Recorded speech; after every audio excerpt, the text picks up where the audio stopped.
Testing. 1, 2, 3. Testing. Testing. Can you see and hear me? I'm early.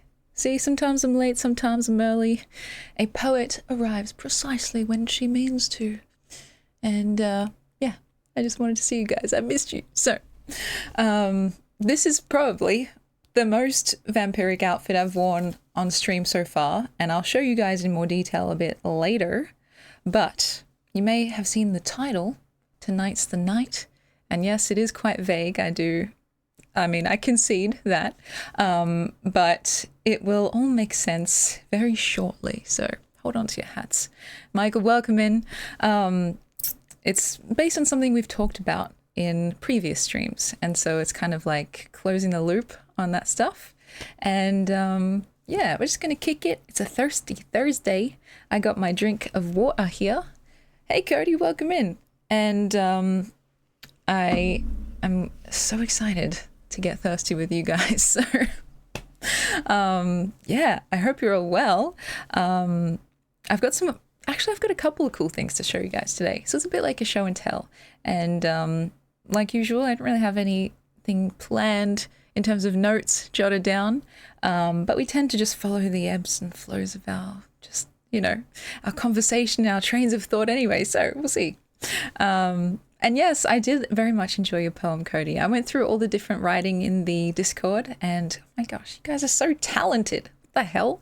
I'm very humbled, and yeah, it's just giving me even more of that that poetry competition fever, I guess, that I was talking about. I want to have like another, I don't know, like a, not monthly, maybe, I don't know, 4 times annually. What's a word for that? Quarterly. A quarterly poetry competition where everyone can submit all their poems and we can read them all together and enjoy them. I think that would be really fun. But Q, hello, welcome in. That's for future Amy to worry about. And also, that reminds me, I tried my best, and keyword is try, I tried to set up the Sapphire bot, which is something we also were discussing. I have no idea if it actually worked. If not, that's fine. At least I got the basics kind of started, as in I put the robot into the Discord and I gave it some permissions, but you guys know me, it's boomy tings. So it's meant to essentially give a notification when I go live, but I don't know if I set it up right. So I'll check on that later. But yeah, so anyway, how are you? Are you guys well? Are you having a nice time? Now look at this, guys, my hair. It would not be an Emmy stream if I did not mention my hair. It might not look like it, but I actually spent way too long making it nice and curly. This was like an hour ago. And then the time from then till now, it's gone almost completely flat. So yeah, there we go. I just thought you guys should know that and commiserate with me. Because it's just like, damn, it's tragic. It really is. And so anyway, there's a reason why I am bringing up my hair. And it's because, well, it has something to do with the show and tell item today, one of them, and something we were talking about together, which is the fact that, sometimes I get insecure about my hairline here. And for some reason, it's actually kind of behaving today, which of course it is on the one day where I'm trying to do something about it. But I have a particular thing. Oh my God. It's something I've never tried before, so I'm a little bit nervous to see how this goes. It's meant to be essentially like spray on color for your hair, and we were discussing it the other day in the previous stream, and I was like, well, why don't I give it a shot? So you're gonna see me try this thing out for the first time ever live, and it could go horribly wrong, because I was just picturing what would happen if I just sprayed right down that way. Would it just look like there's no part in my hair? That could be kind of funny. But I'm going to attempt to do it normally first, and then we'll see how we go. I don't know if... It's a really minute amount. It's just like a tiny bit here and here, so it's not so obvious. With dark skin, with dark hair and pale skin. Gosh, I nearly got myself into trouble there. With dark hair and pale skin, it can be difficult, the contrast. It makes, anything like this stand out way more than usual. And so it's something I notice a lot when I'm streaming. If I happen to look at myself in the like little second monitor that I have, and I'm just like, oh my god, I can't even concentrate, and it's very annoying, and it's completely vain, and I accept that fully. But yeah, we'll see if this helps. If not, or if it goes horribly wrong, that will at least be hopefully comedic value too. So we'll do that later. Riku, welcome in. I'm so happy to see you guys too. I hope you're well. And I wanted to say something as well that's kind of freaky, but in a good way. So I didn't realize how close we actually are to like our next milestone, which is 2,000 followers. Such a, like, I don't even know what to say. Really humbling, like, really scary, because I think my past self, past Emmy, did not really think about future Emmy, which is a regular occurrence, and like she just said, yeah, I'll do a 24-hour stream when we hit 2,000 followers. That should be easy, right?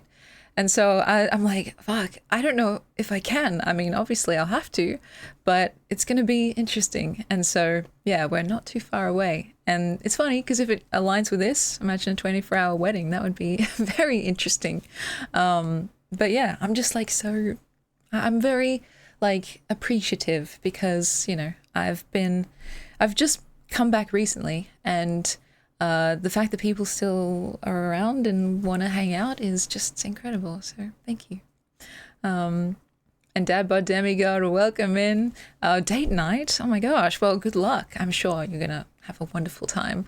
And it's nice to see you too. I also read your poem, and oh my gosh, that was saucy AF. I loved it. That was so good. Like you said, you guys are talented AF, and please, if you have any more, this goes for everyone, share it, please. Like, I love just scrolling through the different channels and seeing what people are up to. Been trying to put more stuff in there too. There was a Sade meme that I've been holding on to for a while, thinking, oh, this will be perfect for the Discord. And so I finally just put it in there. And so, yes, it's a fun time over there. And we will definitely have to start early in the day when we inevitably, eventually do our 24-hour stream. I'm nervous, guys. The longest stream I've ever done was like 17 hours, give or take. And I was borderline delirious by the end of it. So yeah, we'll see how we go. And so anyway, guys, check out the shirt. This used to belong to my grandma. It looks so like fancy, like, I don't know.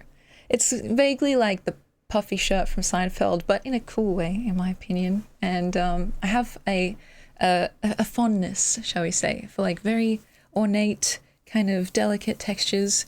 And yeah, the fact that this is so old, it's really nice how it's still in pretty good condition, I would say.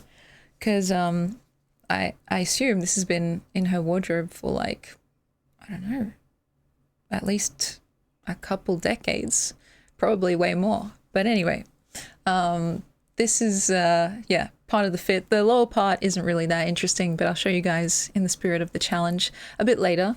And I figured if I ever did want to do a full-on vampire stream, this could be a good candidate for the shirt. I don't know what else I wear besides the fangs. But yeah, I'm already in that vibe. And so, anyway, yeah. And just once again, copying every single thing that Germa does, either accidentally or accidentally on purpose, but that's besides the point. Yeah. So yeah, we've got basically a very casual kind of stream for today, and I'm going to try and control myself, because even though it is like a thirsty Thursday, I know sometimes I can get a bit out of hand. So I'm trying to be a good girl, you know, that's fine. Surely that's fine, right? Surely I can manage that. We'll see how we go. That could be famous last words, but all right, here's what I was talking about, especially in the middle. And I just had a shower, so my hair should be as like obedient as possible. But look at that. It's so annoying. It's just so random. But yeah, I'm a bit nervous to try this. So we'll see how we go. Let me at least open it. Sorry, I don't want to peek the mic. And I'm pretty sure. Oh, it's really delicate. Interesting. So look how thin that is. I guess that makes sense, because I was like, how is this going to work? I guess I would just go like there and there. But if that doesn't work, I'm just going to go and see what it looks like to have no line, no hair part. I don't know if that will look like some kind of alien, you know, artificial look, but I'm keen to see what happens. So, yeah, I hope you guys are, you know, feeling good, and that you've been being creative, being like, you know, silly and playful since our last stream. You know, it feels like ages between every time, but then I'm like, wait, that was literally just over a day ago. And so it's simultaneously a short time, but a long time. At least that's how it feels. And yeah, what can I say? I've been filling my days with lots of creative pursuits. Tried to do some writing today. So. I kept getting distracted. And also I did some more chores. So that's good. It's kind of funny though, because I've been doing like every single chore except the one that I pretty much should definitely do back there. And yeah, it's one of those things where I'm pretty sure I'm just productively procrastinating. So I'm like doing the dishes or like, you know, vacuuming the house, and I'm like, yeah, this is productive. This is like a good use of my time. And on one hand it is, right? But it's mainly because if I'm doing that stuff, then I'm not doing that. It's like my most hated chore. Oh God, I hate putting away laundry. But yeah, Cody, you're feeling good? Oh, your oldest niece got her learner's license. That's fantastic. I'm so proud. You should be like, I don't know, you should do the classic Macca's run thing. When people get their license here in Australia, like, I don't know if this is a Australia-wide meme, but people usually go for their inaugural learner's permit drive to McDonald's. And they just like get something as a little celebration. Now, it's been a while since I've had Macca's, but damn, if those nuggies don't sound appealing. Or the thick shakes. Oh my God, don't even get me started. But yeah, that's wonderful. I'm so happy. And I'm guessing she's like 16. I'm not sure what the age is like across, you know, internationally. But here I think it's, yeah, 16 for learners. And then you have what we call P plates, probationary plates, for like 2 or 3 years. And then you get your full license and you can go driving about and you can go to Macca's whenever you want. 16, right? That's interesting. There are some, like, there are different rules depending on which country and stuff, but even like interstate, like here in Australia, I think depending on what state you're in, it might be older or younger, or like depending on if you've got a chaperone. Like, I don't know if this was just someone pulling my leg, but I'm pretty sure someone told me that in Western Australia, which is kind of known for being a bit more of like a, I don't know how to describe it, smaller, more rural area, despite the fact that it's a huge state. They said that like you can start driving at like 12, or like if you're on a farm and if you're like driving with your parent and they're teaching you, like, is that really true? That's kind of cool though, but I'm not sure if they were just telling me that, so just take that with a grain of salt. Like, yeah, driving a tractor, that could be interesting. But yeah, that's cool. And I remember when I first got my L plates, thankfully I passed the first time that I did the test, because you have to pay for it here at least. And I was like, I don't want to have to come back and do this whole thing again, you know? So I just kind of locked TF in and I was like, okay, this is the situation. This is what's going to happen. And thankfully I passed. And we had to do, so we had to do like a computer test, which is where they gave you like questions about the road rules and stuff. And then also, I'm pretty sure there was another test, or maybe that was for the P plates, where you do a driving test. And whenever I did the driving test, I was so nervous that, like, you know, I'd been practicing with an instructor and I've been practicing on my own as well for a while. Well, not on my own, but you know what I mean, like with a parent. I wasn't just driving with an L plate solo, right? I mean, without the help of a professional. And so by the time I had to do the test, I pretty much knew the basics, right? Like I knew where everything was, what everything was called, and all the road rules that I needed to know. But I was so nervous that like everything just left my mind at the time where I needed to remember it most. And I was so nervous that I was like looking at the gear, like stick, the gear shifting thing. And I was like, okay, which, and I was like, meant to be reversing out, and I was just like looking down, and it was all just like not making sense. Wait, which one's reverse? And so I was just kind of like, breathe, girl. And so tried to calm myself down while sitting in the driver's seat, and eventually I figured out what I was meant to be doing, so that was good. Thankfully I didn't have to do that test again either, but they did say, because they give you like feedback afterwards, they're like, oh, you should be looking in your rearview mirror more, and I was like, dude, I was looking into it like every 2 seconds. Like, how much more should I be looking into it? I don't know if they just say that to everyone, but I swear I was looking into it so much, like performatively, you know. And I was like, okay, well, if that's the, you know, if that's the culmination of this drive, that feedback, then I'm happy with that. And so yeah, I was very glad to have passed. And gosh, my mom was telling me stories about how she took a couple tries to get her license or her P's or whatever, and it's, you know, it's disheartening, I would say. That feeling of being like, oh, I'm so ready and so geared up literally to do this thing, and then they're like, no, you have to come back later, sorry. It's like, so yeah. Cody, you don't have your license. That's interesting. You have to take a driving course and get a card showing that you did it. Then you take that and your learners to go to the test to get your drivers. Oh, interesting. Yeah, I mean, there are some places, and, you know, it very much depends on where you live, where the need for a car is a bit less. I'm thinking of places like Japan, of course, where public transport and that kind of infrastructure is a bit more developed.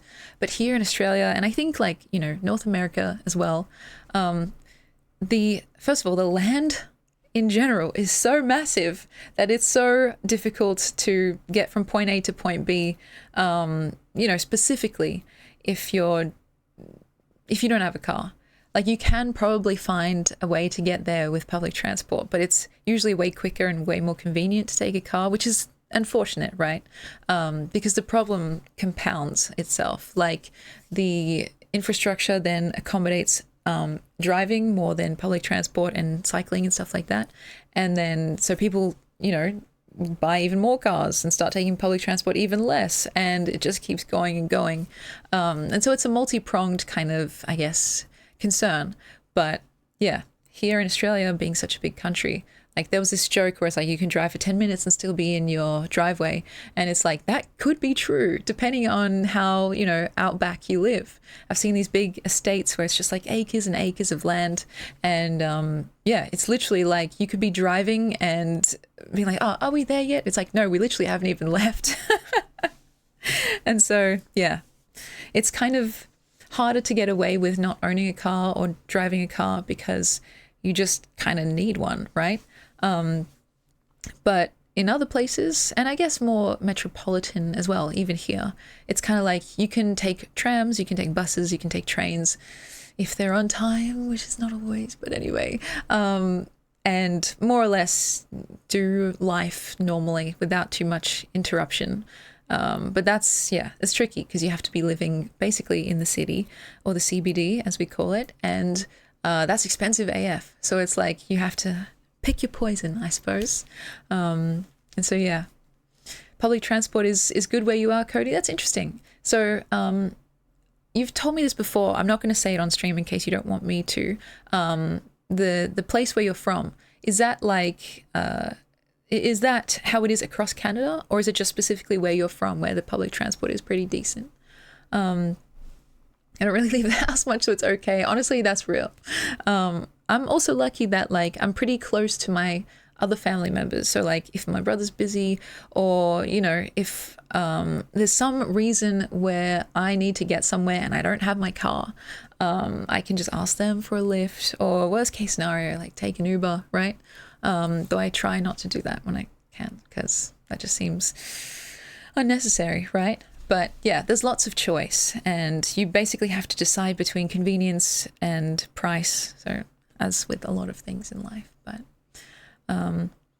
yeah, Saskatoon, that's really cool. So is it like, is it kind of, I don't know how to describe it, like well known for having good public transport?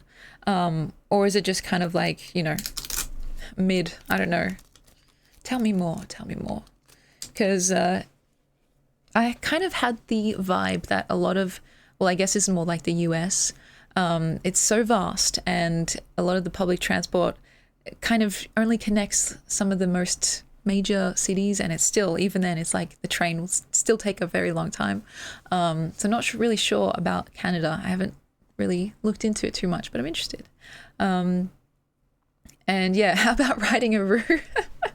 A steer, welcome in. Honestly, it's given the cost of living, it might become like a viable option. We'll have to see. Man, it's funny. There's a stereotype that Australians ride kangaroos to school.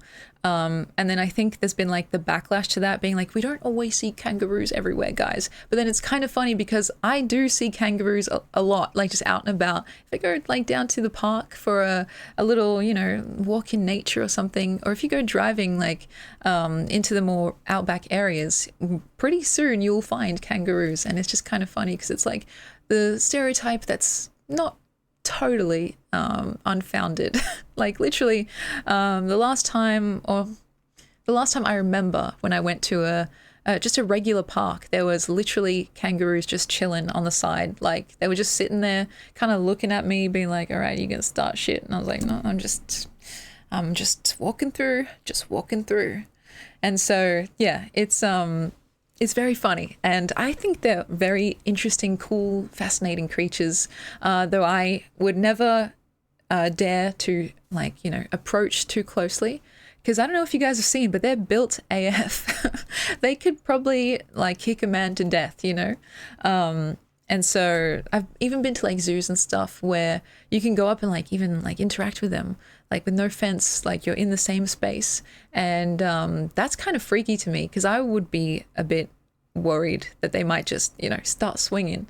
There was one time, this was a very long time ago, where I was at a zoo like that, and there was this family with a very young girl, like a little girl, and she was literally, like, you know, interacting with this kangaroo, like poking it and like pulling its fur and like patting it. And I was just like, oh my God, I'm about to witness something that's about to be on the news. And like, I had to get the fuck out of there, because I don't know, I was just like, maybe the parents should tell her not to do that, just for her own safety, right? Because the kangaroo, he was kind of just sitting there chilling for a bit, like he didn't really care too much. But then the more she did it, the more he was kind of just like, you know what animals do when they kind of just like, they give you a vibe that they've had enough.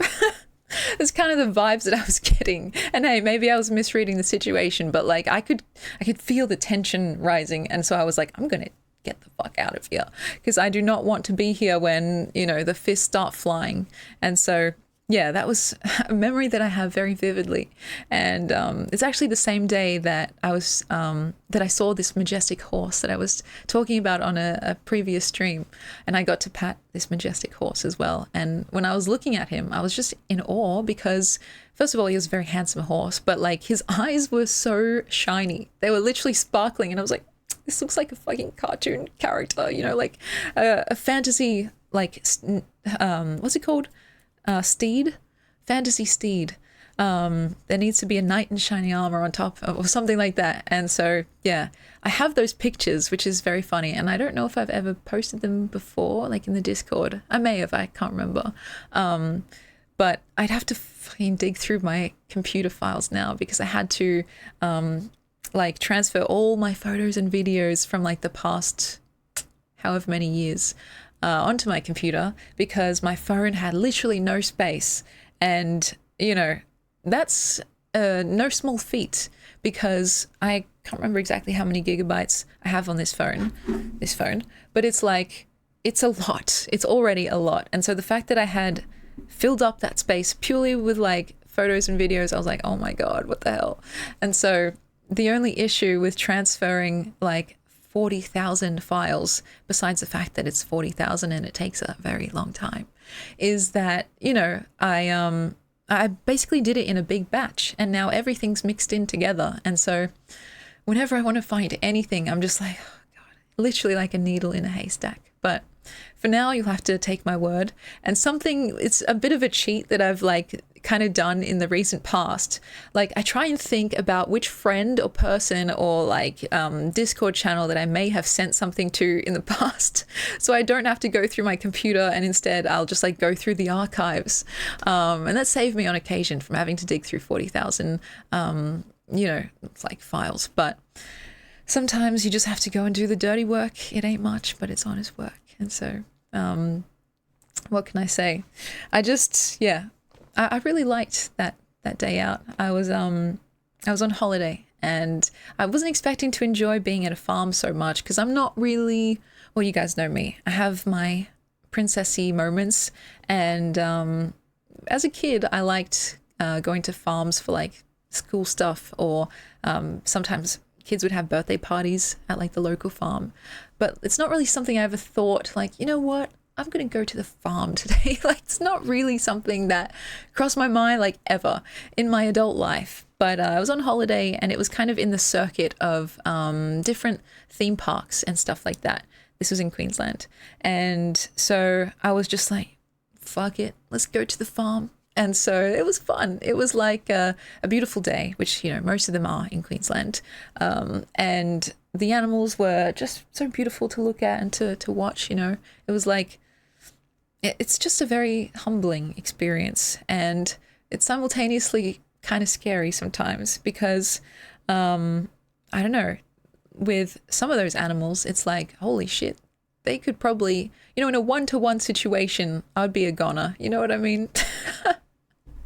Like with the kangaroo, for example, it would be a KO immediately. And I also went to the aquarium, and I think on a separate day, and I had a similar experience of just like the sublime, which we've talked about before. When you see something usually naturalistic, as in a landscape, a sunset, or an animal or whatever, that inspires within you a sense of awe. Like, wow, I don't even know what to say. Like, this is giving me a feeling of awestruckedness. And I felt that way when I went to the aquarium, especially because I went to like this underground section where you could see beneath the surface of the water. 'Cause obviously it's like a big, gigantic fish tank with a bunch of fish and like sharks and stuff like that. And so I went into this like underground section, and the fish, right, were way bigger than I was expecting. And I don't just mean the sharks and stuff that you expect to be quite large. I mean like, tuna fish. I don't know why. Maybe it's because in my head, through just sheer lack of experience, I was expecting most fish, which is a funny phrase because there's like fucking millions. I don't even know. There's so many different types of them, right? I was expecting them to be like this big. And what I actually saw was that they're more like this big. And even like the fish that you assume are quite small because of, I don't know, this is kind of morbid actually. When you see like in the grocery store, like canned tuna, it's like in this little can, and it's like, oh, actually that came from a gigantic fucking fish. And so anyway, I just got that feeling of like, wow, okay, that's so cool. And not to mention like how beautiful it is in general to see like underneath the water, which is kind of a rare perspective. So I stood there for a very long time just watching all the different kinds of fish and the sharks as well, which for some reason weren't eating the other fish. I don't know. That was like, they were just kind of chilling all together. I guess they were just like different ecosystems, different food chains. But I remember being surprised about how large a lot of them were. And the same thing went for the horse, the same thing went for like the kangaroo. And I don't know, maybe it's because of something that I've noticed actually just on my own, and like when it comes to friends and family, when I'm by myself, right? Let's say I look into a mirror or I look at myself on stream, like I am 100% of my frame of reference for what a person looks like. You know what I mean? And that kind of settles into a feeling of normalcy. Like, okay, this is what personhood is like. And that's, a very, very, very condensed way to phrase it. But then I go out into the world and like, let's say, for example, I say hi to my brother and he's like fucking 2 meters tall. And it's like, oh, actually, no. we exist in relation to one another, and it's a beautiful and startling and weird feeling every time.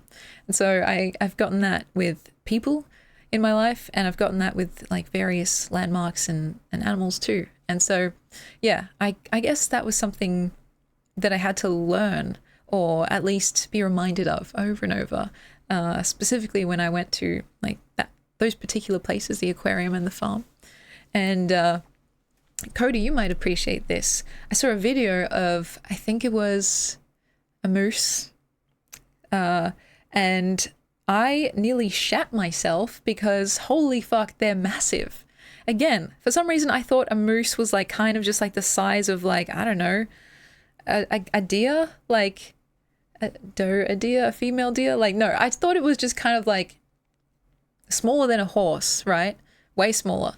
But then I saw a video of a moose and it was like literally bigger than a car. And I was like, whoa, okay, I need to reassess some things right now. And I've never seen one in real life because I don't even know if they have them here. I don't even know if that DLC is like applicable to Australia, probably. But yeah, I just saw that video, which I'm assuming was from Canada or somewhere like that. And I was shocked. Like my world got turned upside down because holy shit. I can't even imagine driving down like some random dark spooky road and then all of a sudden this looming creature with gigantic antlers is just revealed from the shadows. So you guys are fucking, you know, you have balls of steel. Anyway, yeah, I don't know. I feel like despite the fact that I've never really had any pets, besides kind of looking after them temporarily for other people, my parents did that a couple of times when I was still living with them. Yeah, we never really had pets.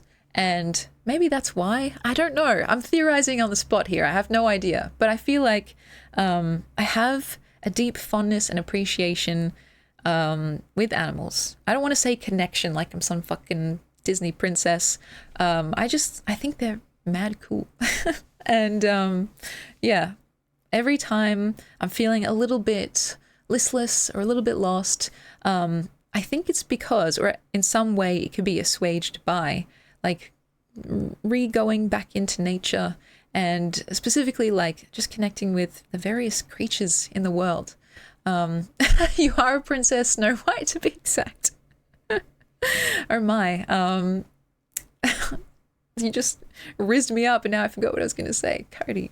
That's nice. Thank you. But I mean, you know, I have a deep respect in general for all of Earth's creatures. I try to be open, right?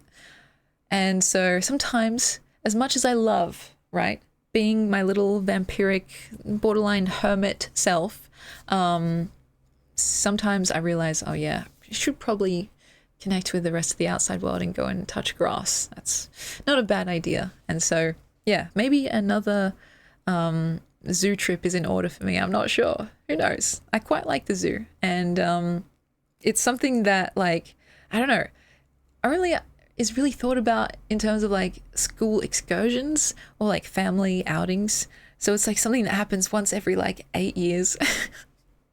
Unless you work there, I guess. And yeah, that's kind of been my experience. I went on a school excursion in like year 7 or 8 and then didn't go for like probably 8 to 10 years. And then went a few years back with family friends. So yeah. You've got a zoo there too? That's so cool, Cody. And like I you know, I don't know too much about the whole institution of the zoo. All right, I'm gonna get deep and philosophical right now. I don't know about the ethics of it, and so I might be like, I'm open to being corrected. I'd like to believe that they are institutions that do good for these animals, right? That being said, I am woefully undereducated on the topic, and I know some people are very much against them. So I'm here to make my claim that I am the wrong person to ask, but you know, they exist, and I have enjoyed my like experience there in the past. Hopefully there's there's enough rules and regulations in place that the animals are actually getting a good life and they're not being predated upon by the industry itself. Because, you know, it's interesting also that Australia, hugely thanks to like Steve Irwin and his legacy, is kind of known for its, I don't know, like kind of friendly connection with a lot of its animals, like the crocs, you know, and stuff like that. And I think that has also helped in kind of making sure that our treatment of animals is up to scratch.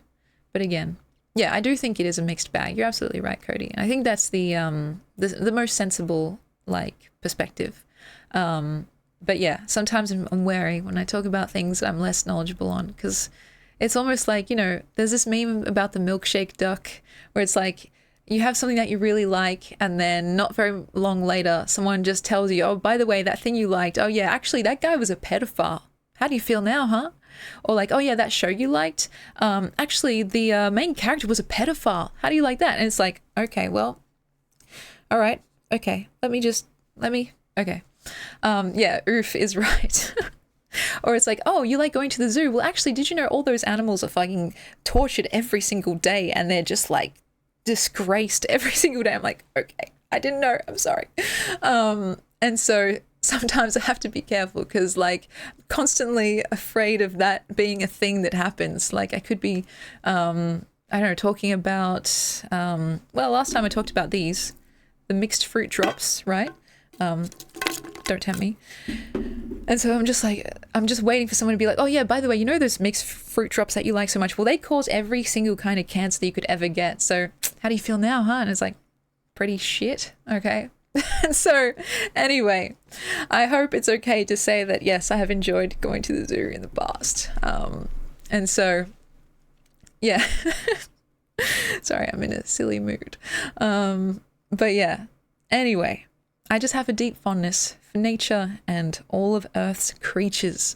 And yeah, it's interesting because I think, despite the fact that sometimes I can oscillate between two extremes, like when I'm at my most, like, I don't know, aligned and productive, maybe, I kind of almost naturally find a balance right in the middle.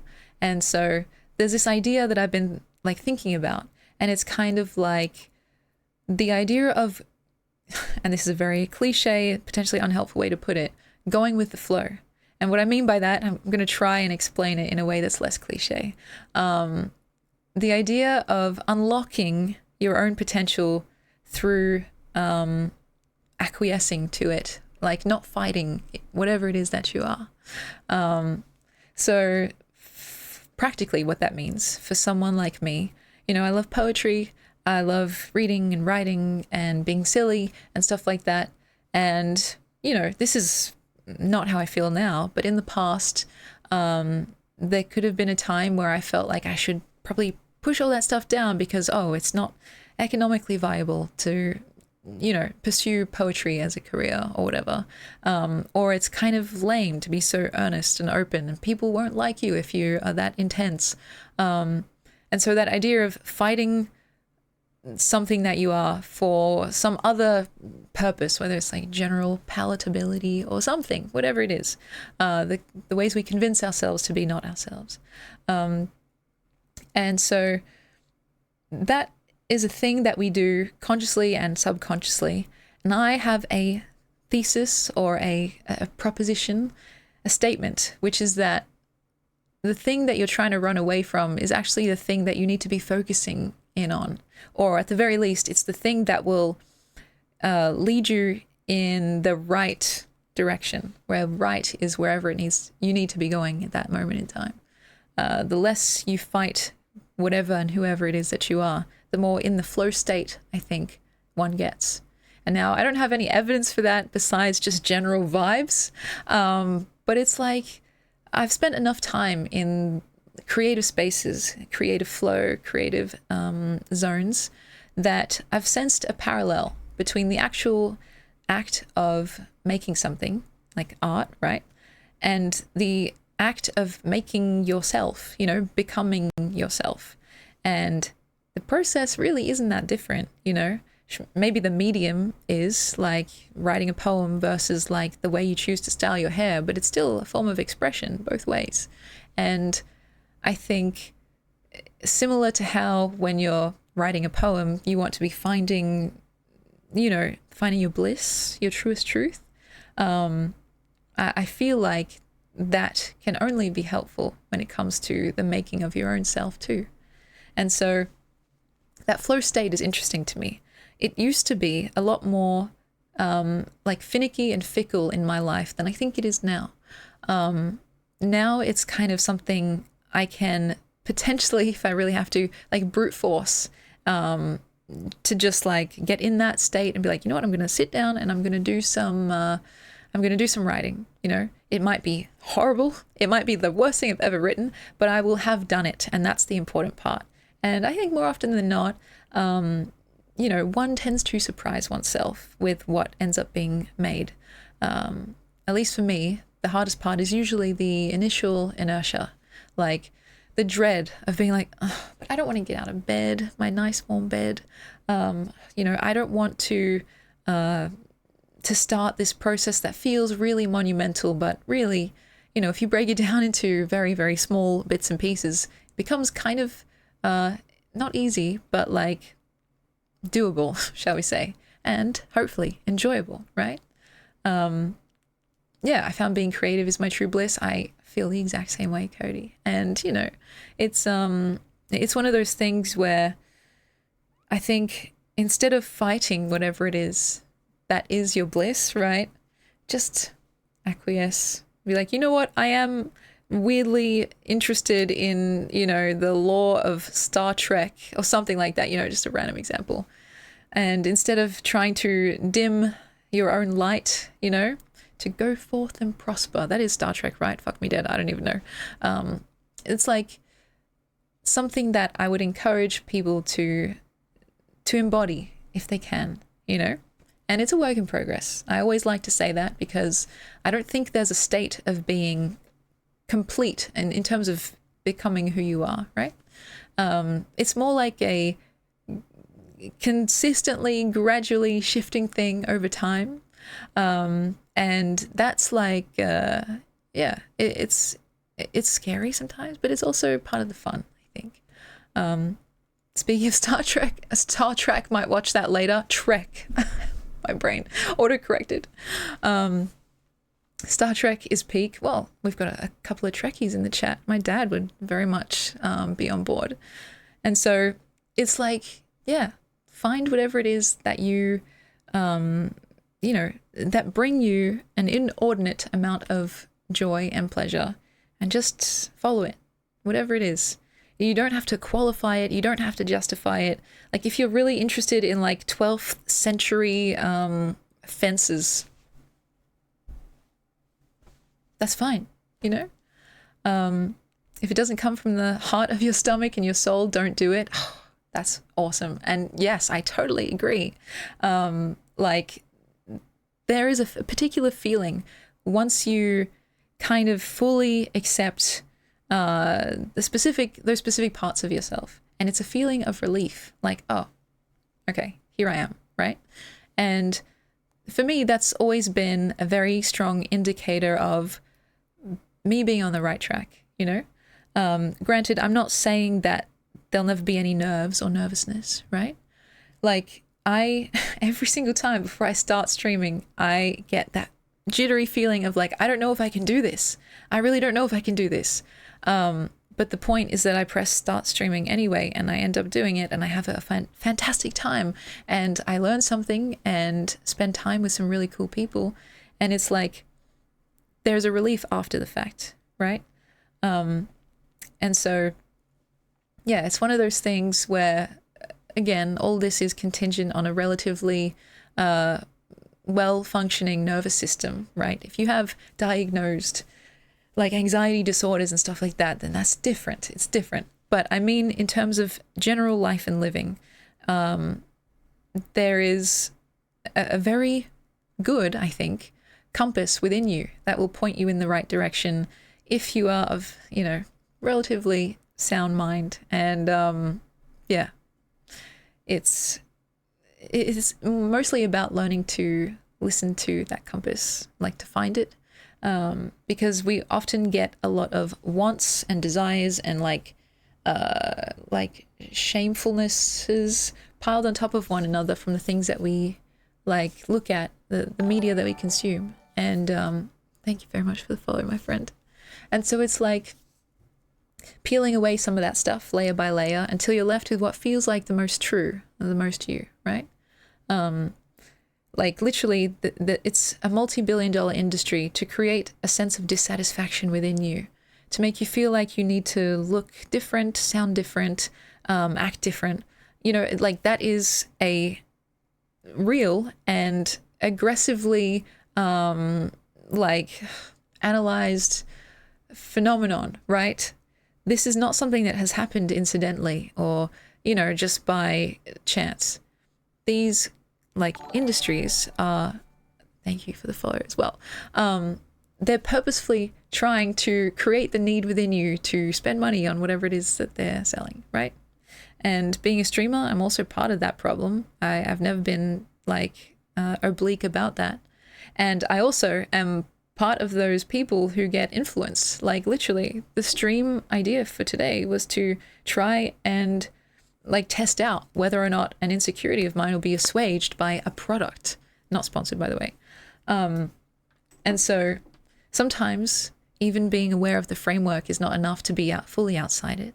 But the awareness is a step forward at least. And so, yeah, that's where I think poetry and stuff can also be helpful, because the more you kind of sit with your thoughts, trying to shape them into something like a poem, for example, the more time you just have with yourself in general, as opposed to being distracted by things or, like kind of squishing down those thoughts and feelings because they can be uncomfortable or inconvenient or, you know, not necessarily too fun.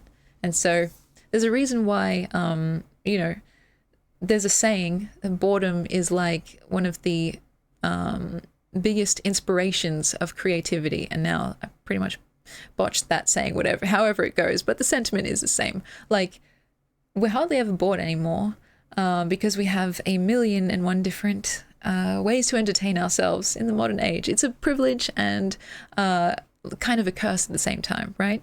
But, you know, if you were to like sit in a kind of sparsely decorated room without your phone, without a TV, without anything to keep you occupied, right? I'm pretty sure the boredom sooner rather than later would be so unbearable that you'd probably start just, you know, doing anything for some mental stimulation. And what I mean by that is like, you know, reciting a story to yourself or like singing out loud. Like the brain is a hungry organ, right? It wants stimulation, and nowadays it gets it in abundance. But, you know, sometimes that means it doesn't have to work necessarily as hard, at least when it comes to creative stuff, right? But yeah, there's something kind of fun in a weird roundabout way about purposefully making yourself insufferably bored just so your brain can come up with anything to get you out of that state.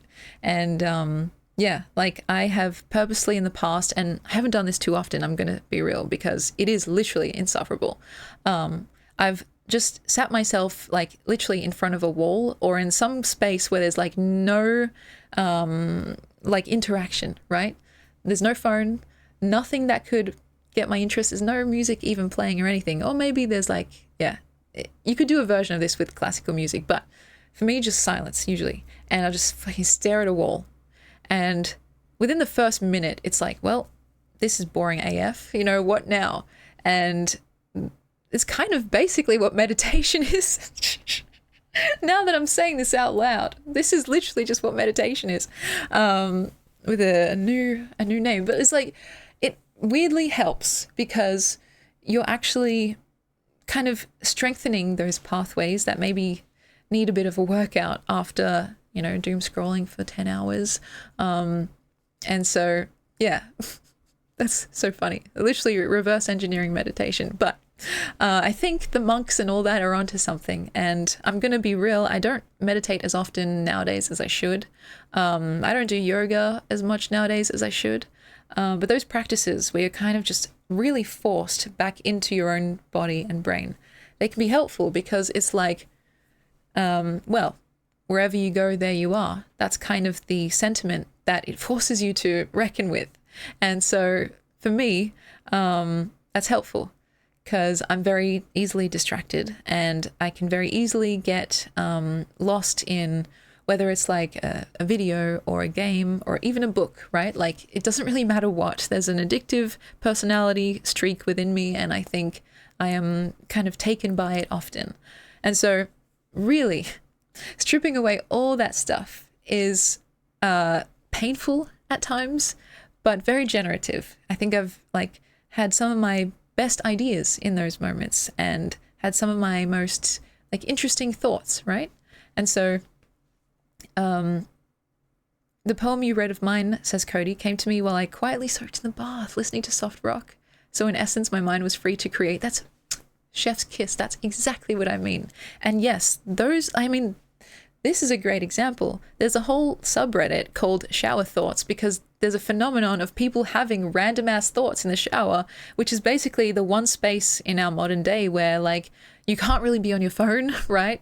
You can't really be doing anything except being in the shower, showering, right? More or less. And people come up with all these wacky, weird, crazy, interesting, strange, fun ideas. And the shower, I guess, the shower cubicle is the last bastion of, like, you know, free to roam minds. It's like kind of its own form of meditation too. And so that's exactly what I mean, Cody. It's perfect. And I do love my baths as well and my showers. Like I feel like actually I have more baths than showers, weirdly enough.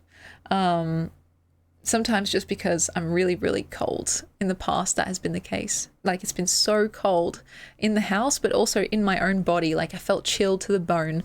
And so I'm like, you know what? I'm going to have a bath and just kind of defrost a little bit. And in those moments, again, it's like, well, here I am, kind of stuck here. And I've had some interesting ideas that ended up becoming like full-on stories of full-on poems, full-on songs.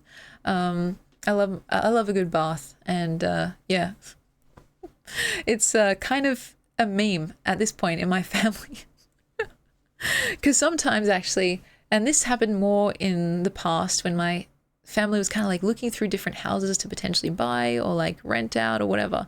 One of the key components was the bath, and they'd be like, you know what, I can see you in that bath, Emmy, or no, I can't see you in that bath. And it was like, okay, first of all, phrasing, but also like, it's just so well known that it's like a deal breaker that I take my baths very, very seriously. Even my friends, like for my birthday and stuff in the past, I've been given bath bombs and like beautiful, like kind of soap cakes that you're meant to use in the bath. And it's like, am I so predictable? I'm okay with it. And so, yeah.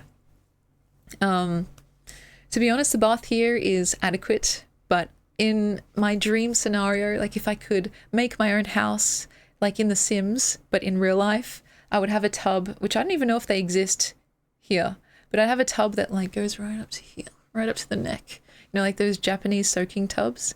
And yeah, because like I just want to be fucking fully submerged, fully soaked in if I can. And the bath here it's fine. Like I love it for the fact that it exists and its functionality. But yeah, it's kind of what I think is common to a lot of places where it's there for checklist purposes. Like, so on the, you know, the advertisement board, they can be like, a bath, wow, selling point. They don't really care about the actual bath itself, just the fact that it's like fulfilling some criteria. And so, yeah, still, I'm grateful that it exists. And actually, like, you know, there's a lot of places nowadays that don't even have one, or like they just have, like a shower, bath situation, which is not bad either, actually. But yeah, they're kind of not really that in fashion. So, your grandparents had a clawfoot tub. That's so fucking cool. They're very regal and very aesthetic. You know, I wrote about one of those in my little Odin Ada piece that was meant to be published, but they have not got back to me. So I don't know if they just took my story and ran, but I'm still waiting for it. And like my brother, he was on the panel of like judges, so I'll be like, bro, what happened with this journal? Like, did they go bankrupt? I don't know. And so yeah, the very first line I think of that story was about like Odin kneeling by the clawfoot tub as he's fixing the taps and stuff. And so yeah, it's just like a iconic image in my mind. And one day, who knows, maybe I'll have one of my own, but we'll see. Just having one at all, I think, is good. Like I can deal with that. So yeah. Or a spa. Oh my god. I remember when I was living at my parents' place, and when I was much younger, our neighbors had / have a jacuzzi / spa situation in their actual bathroom, and I remember being so jealous, like so unbelievably jealous, like, oh my god, they have a jacuzzi, what the fuck? Like, you know the meme, that should have been me.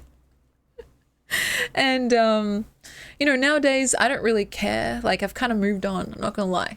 But it was something at the time that was like the pinnacle of coolness. Like, oh my god, you have a spa? Damn, that's crazy. And so yeah, it was very much a status symbol. I don't know if it is so much anymore. Like I actually kind of got put off them because I heard that the jets, like the ones with jets, can get really dirty, but like in a way that you can't necessarily clean that well unless you do a really deep dive and like go through the pipes and stuff, because like, you know, these things are internal, these mechanisms that make the jets work and like the stuff come through. And so I was watching a video of like a spa being cleaned properly, and I nearly puked because, oh my gosh, it looked clean on the outside, but then they put some like soapy stuff through it properly, and from the jets came out all this black and green water, and I was like, oh god. So yeah, it's like, you know, comme ci comme ça. I don't even know if that applies, but yeah, a clawfoot tub I think is a good middle ground. You still get the opulence and the status, but none of the hopefully less of the gross side of things. And so mad respect to anyone that has one though. Like I still think it's pretty cool. And when I go to like, on the rare occasion I go to like the pools or whatever, I'll enjoy the jacuzzi there, but I just try not to think about it. That's my method. Just try not to think about the fact that, you know, this is a communal situation and how dirty it probably is. Though hopefully the, you know, the place itself, they're up to date with all the cleaning protocols. So it's interesting because I'm not even that much of a germaphobe usually. Like my auntie, she's a massive germaphobe. The auntie that made this guy, Pathic.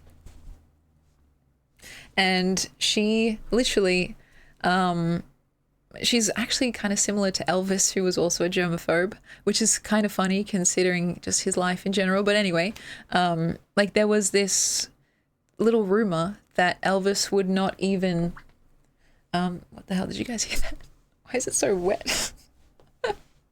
Elvis wouldn't even drink from particular sides of his mug. He would like drink from the side with the handle because he thought that that's where the least amount of people would have also put their lips. And so a germaphobe, do not even get me started. Wait, I'm gonna put this here. I could never be a germaphobe. But yeah, it's interesting also that we happen to come to this discussion about mugs because, guys, guess what? I have something also to show you. Something very funny. Not me doing the guess the word accent. So I have a mug that I've been meaning to show you for like a couple streams now, but I kept forgetting. This mug I got while I was up shopping.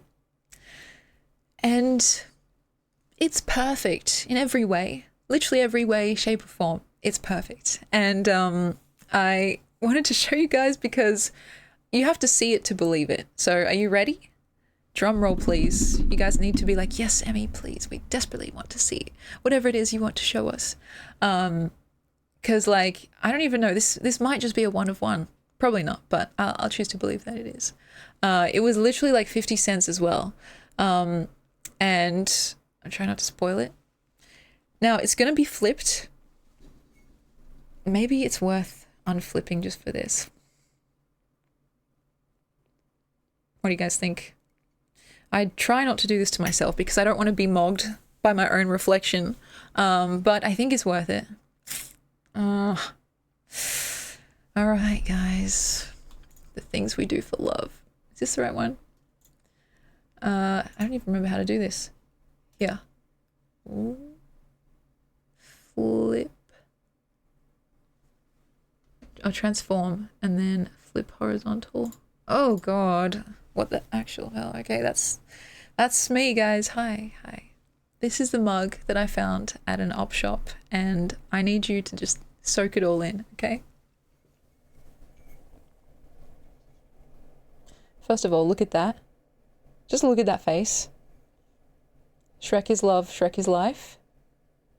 But my favorite part is actually this.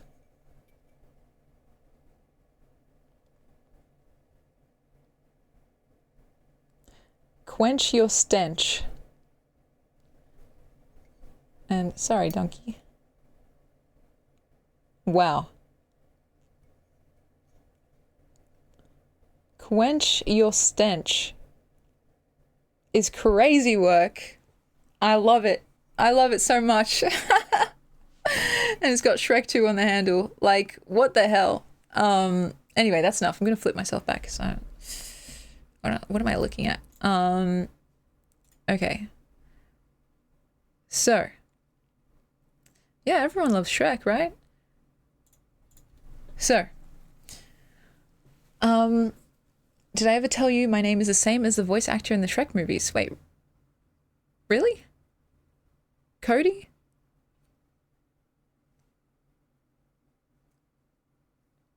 Which one? That's really cool. So I know Mike Myers and Eddie Murphy. Whose character is played by a Cody? Maybe I'll have to look it up in a sec. But yeah, look at this. Just a treasure, right? Sheer treasure that was found at a random op shop like an hour away from my home. And I was like, this needs to come home with me. So to illustrate what I was just saying about Elvis, he used to drink from this part because he thought the least amount of people would drink from that part because they're usually holding it like this and drinking it like that. So yeah, I don't think he ever drank from a cup as cool as this though. And who knows? I don't know if he quenched his stench, but yeah, it's like my new favorite cup. Oh wait, it was both names. Cody Cameron is best known as the voice actor for Pinocchio and the Three Little Pigs. That's awesome. Wow, that's kind of weird to have like a name doppelganger. Obviously, I can't tell you guys my actual name, but I don't think I have one. And well, Emmy Cherry. That's yeah, that's interesting. Like, I think that's why a lot of actors, because when they join like the Actors Guild, they need to have a unique name. So they change like their first names, or like they add a middle name or something like that. And so that's interesting. Like Cody Cameron was in Shrek. It was wild when I first saw that. I would have been like, hang on, I don't remember doing this. That's so cool. Have you considered that you might be distant relations in some way, shape or form? I do like the Pinocchio voice. Now I can't even recreate it if I wanted to, but it's like, of course Pinocchio would sound like that, you know what I mean? And yeah, I actually think, if I'm not mistaken, is there a new movie? No. I saw a clip. I saw a clip of an old Shrek movie where Pinocchio was trying to make his nose grow. And they were like, just tell a lie, tell a lie. Wait, there is a new Shrek. Oh yeah, there is. But this is not the clip that I saw. Sorry, I got the two confused. Weird, both of those things are true. But yeah, so he was trying to make his nose grow, and they were just like, tell a lie, tell a lie. And so I think the gingerbread man was like, oh, Pinocchio's wearing women's underwear. And he's like, no, I'm not. And then, you know, he just digs himself into a deeper hole. Yeah, Shrek 2, there we go, thank you. And when the gingerbread man, like, tries to prove it, essentially, he, like, pulls down Pinocchio's pants and, like, snaps his underwear, and then you can see, like, a little tan line on his little wooden butt. And I'm like, damn, that's a level of detail that these animators went to for the bit, and I can only respect that. And so, yeah, that's hilarious. And, yeah, so when is the new Shrek coming out? I didn't know how I felt about it, to be honest. I was a bit ambivalent because, like, it just felt like the animation style was kind of a bit weirdly different. And they had a bunch of big names like Zendaya, just randomly. I just hope that, yeah, it's good, essentially. I just hope it's good. Because too many times, yeah, the franchise has just been beaten half to death because it's a massive cash cow. But yeah, I remember when it first came out, I like the trailer. I didn't even know if it was real or if it was AI, because I was like, this seems really, really on the nose. Like literally using the magic mirror as like a TikTok surface. I was like, oh God, these are the days we live in. So I'm not sure how I feel about that. You mogged me. That was not my intent. Sorry, I'm not going to be doing the Faramir voice again. Well, maybe I will be. Oh, shit. You know how we were doing, like, in the last stream, we're doing the medieval accent. I've been literally trying to stop myself from doing it around the house, and I can't. It's so much fun and, like, almost reflexive at this point. And so I have not actually been back to my mum and dad's house yet to record the guess the word thing, but I will, hopefully. Actually, I think tomorrow I'm going to see them. So it's just so funny. And like, you know, when you start saying something semi-ironically, whether it's a meme or a common phrase or whatever, and it's mostly for jokes, but then somewhere down the line, somewhere it shifts and you just start saying it actually, like unironically. It's kind of what happened to me. And yeah.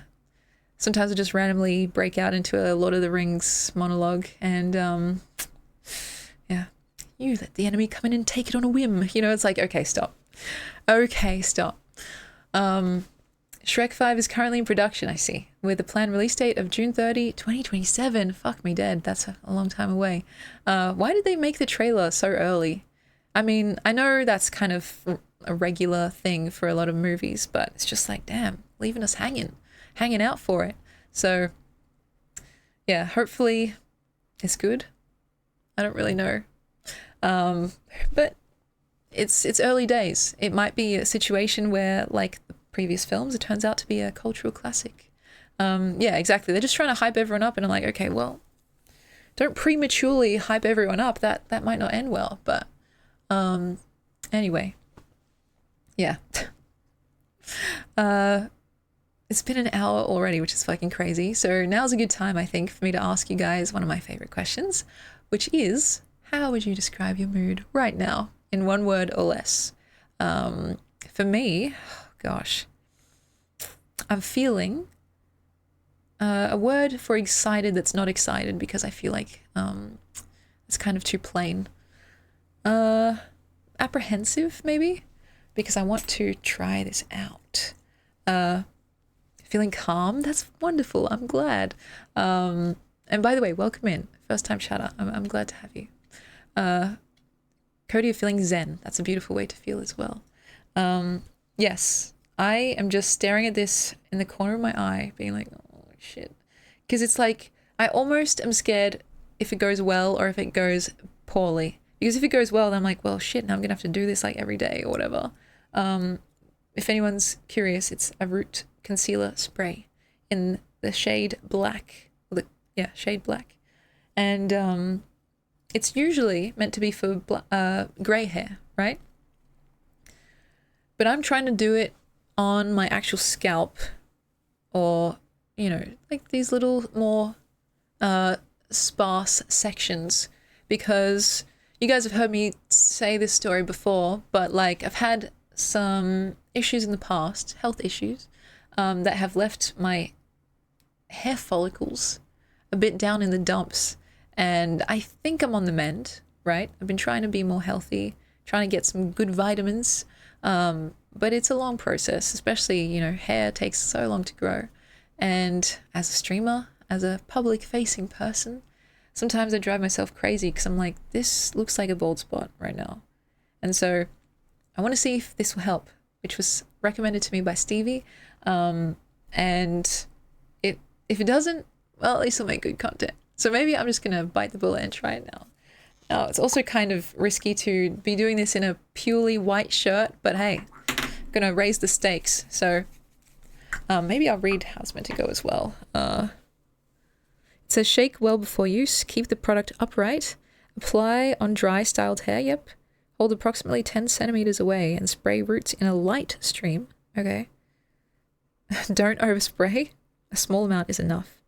Oh, avoid spraying on skin, fabrics, and delicate surfaces. Okay, so this is my aim. I want to fill in these gaps at the front, because to be honest, the rest of my hairline is pretty normal. So I'm scared that this is the start of some shit. You know what I mean? I'm like, don't start shit with me. Talking to my own body. And granted, this is a band-aid solution, right? It's more for assuaging the ego than anything else. But at least while I'm working on the health front, like internally, I can just have this as the outside front. So I don't know if I should be looking in this monitor or if I should be looking into a mirror. I'm gonna just try. I'm just gonna go for it. So, Zen, welcome in. Thank you so much for joining us. This is me attempting to spray myself. So, oh my god, I'm nervous. And also, you guys aren't able to see this.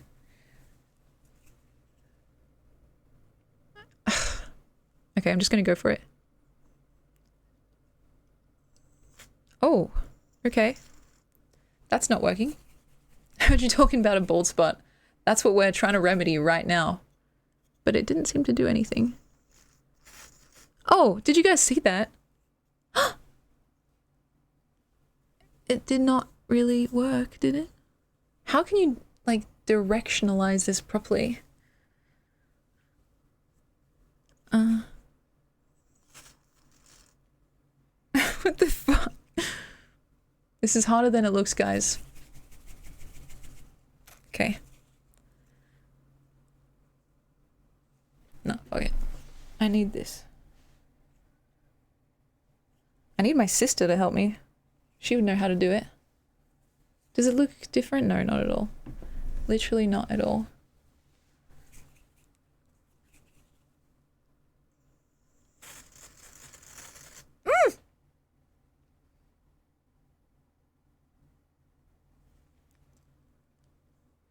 Huh. Did that do anything?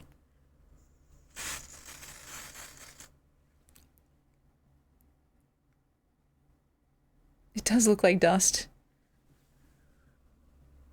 It kind of seemed to have helped. Huh.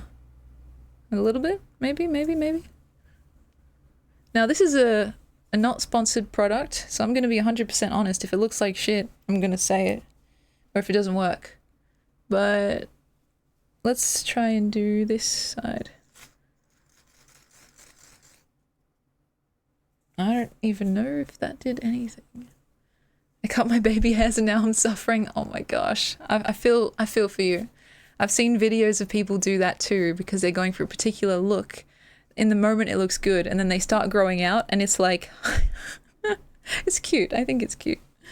Did that literally do anything, guys? Not really. It would probably work better, yes. If I did have like, and I actually do have grey hairs, but I like my greys. even if I may jokingly complain about them. Did that actually work? I don't know. I feel like it did fill it in a little bit. Kind of, maybe? Now, also I should have the caveat that my skin, especially my scalp and my hairline, has been having a bit of a tantrum recently. And so I get this from my dad. He has psoriasis and I have flare-ups sometimes. It worked a little. Okay, not bad, not bad. Enough for me to stop looking at it? Not really. So maybe it's just not working because, you know... Oh, shit. That's really filled in. Okay, maybe.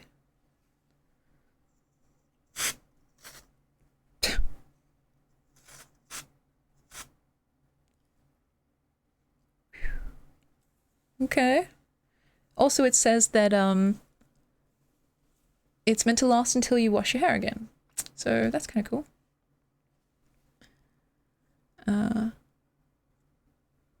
And yes, I have stated before that it is a purely vain endeavor.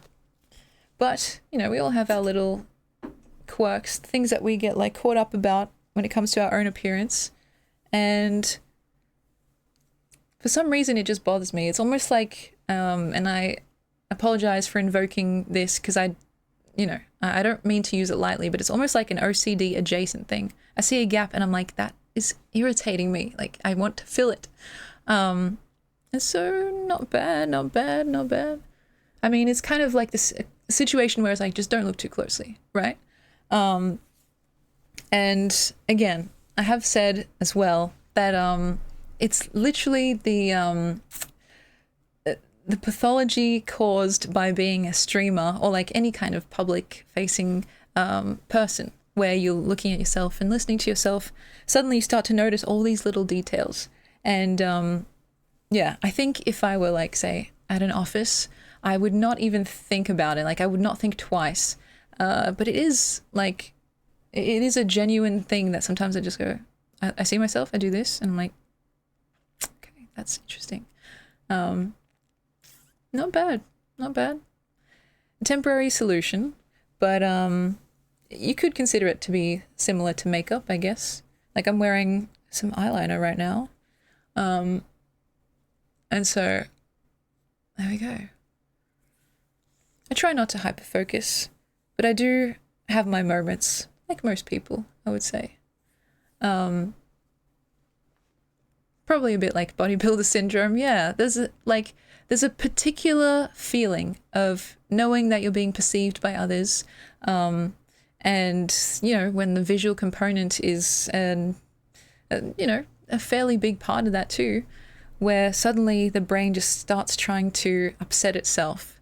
And, you know, I think usually, more often than not, I would say, it doesn't, like, random stuff that I could get caught up over, I just be like, oh, I don't care.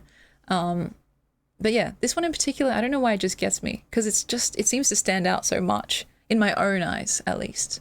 I can't claim it to be objectively true. Just something that idiosyncratically is just like, I wish I could just tweak that a little bit.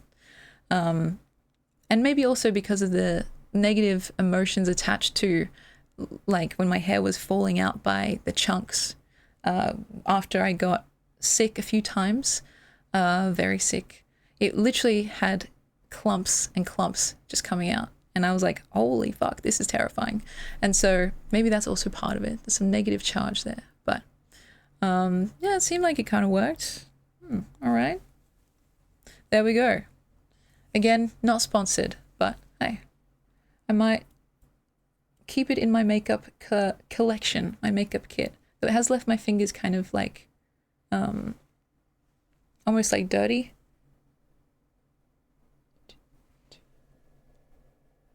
If you can see.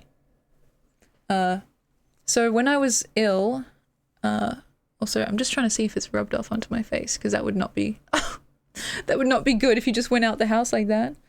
I had COVID a bunch when it was like, you know, 2020 to 2022 spreading around. And also, I had very, very low iron and very low vitamin D. And yeah, it was a kind of situation where I had to very slowly but surely just work on one thing at a time, or at least start the process, because, you know, these things kind of have their ebbs and flows. But yeah, especially after COVID, I noticed it, and it really has not been the same since.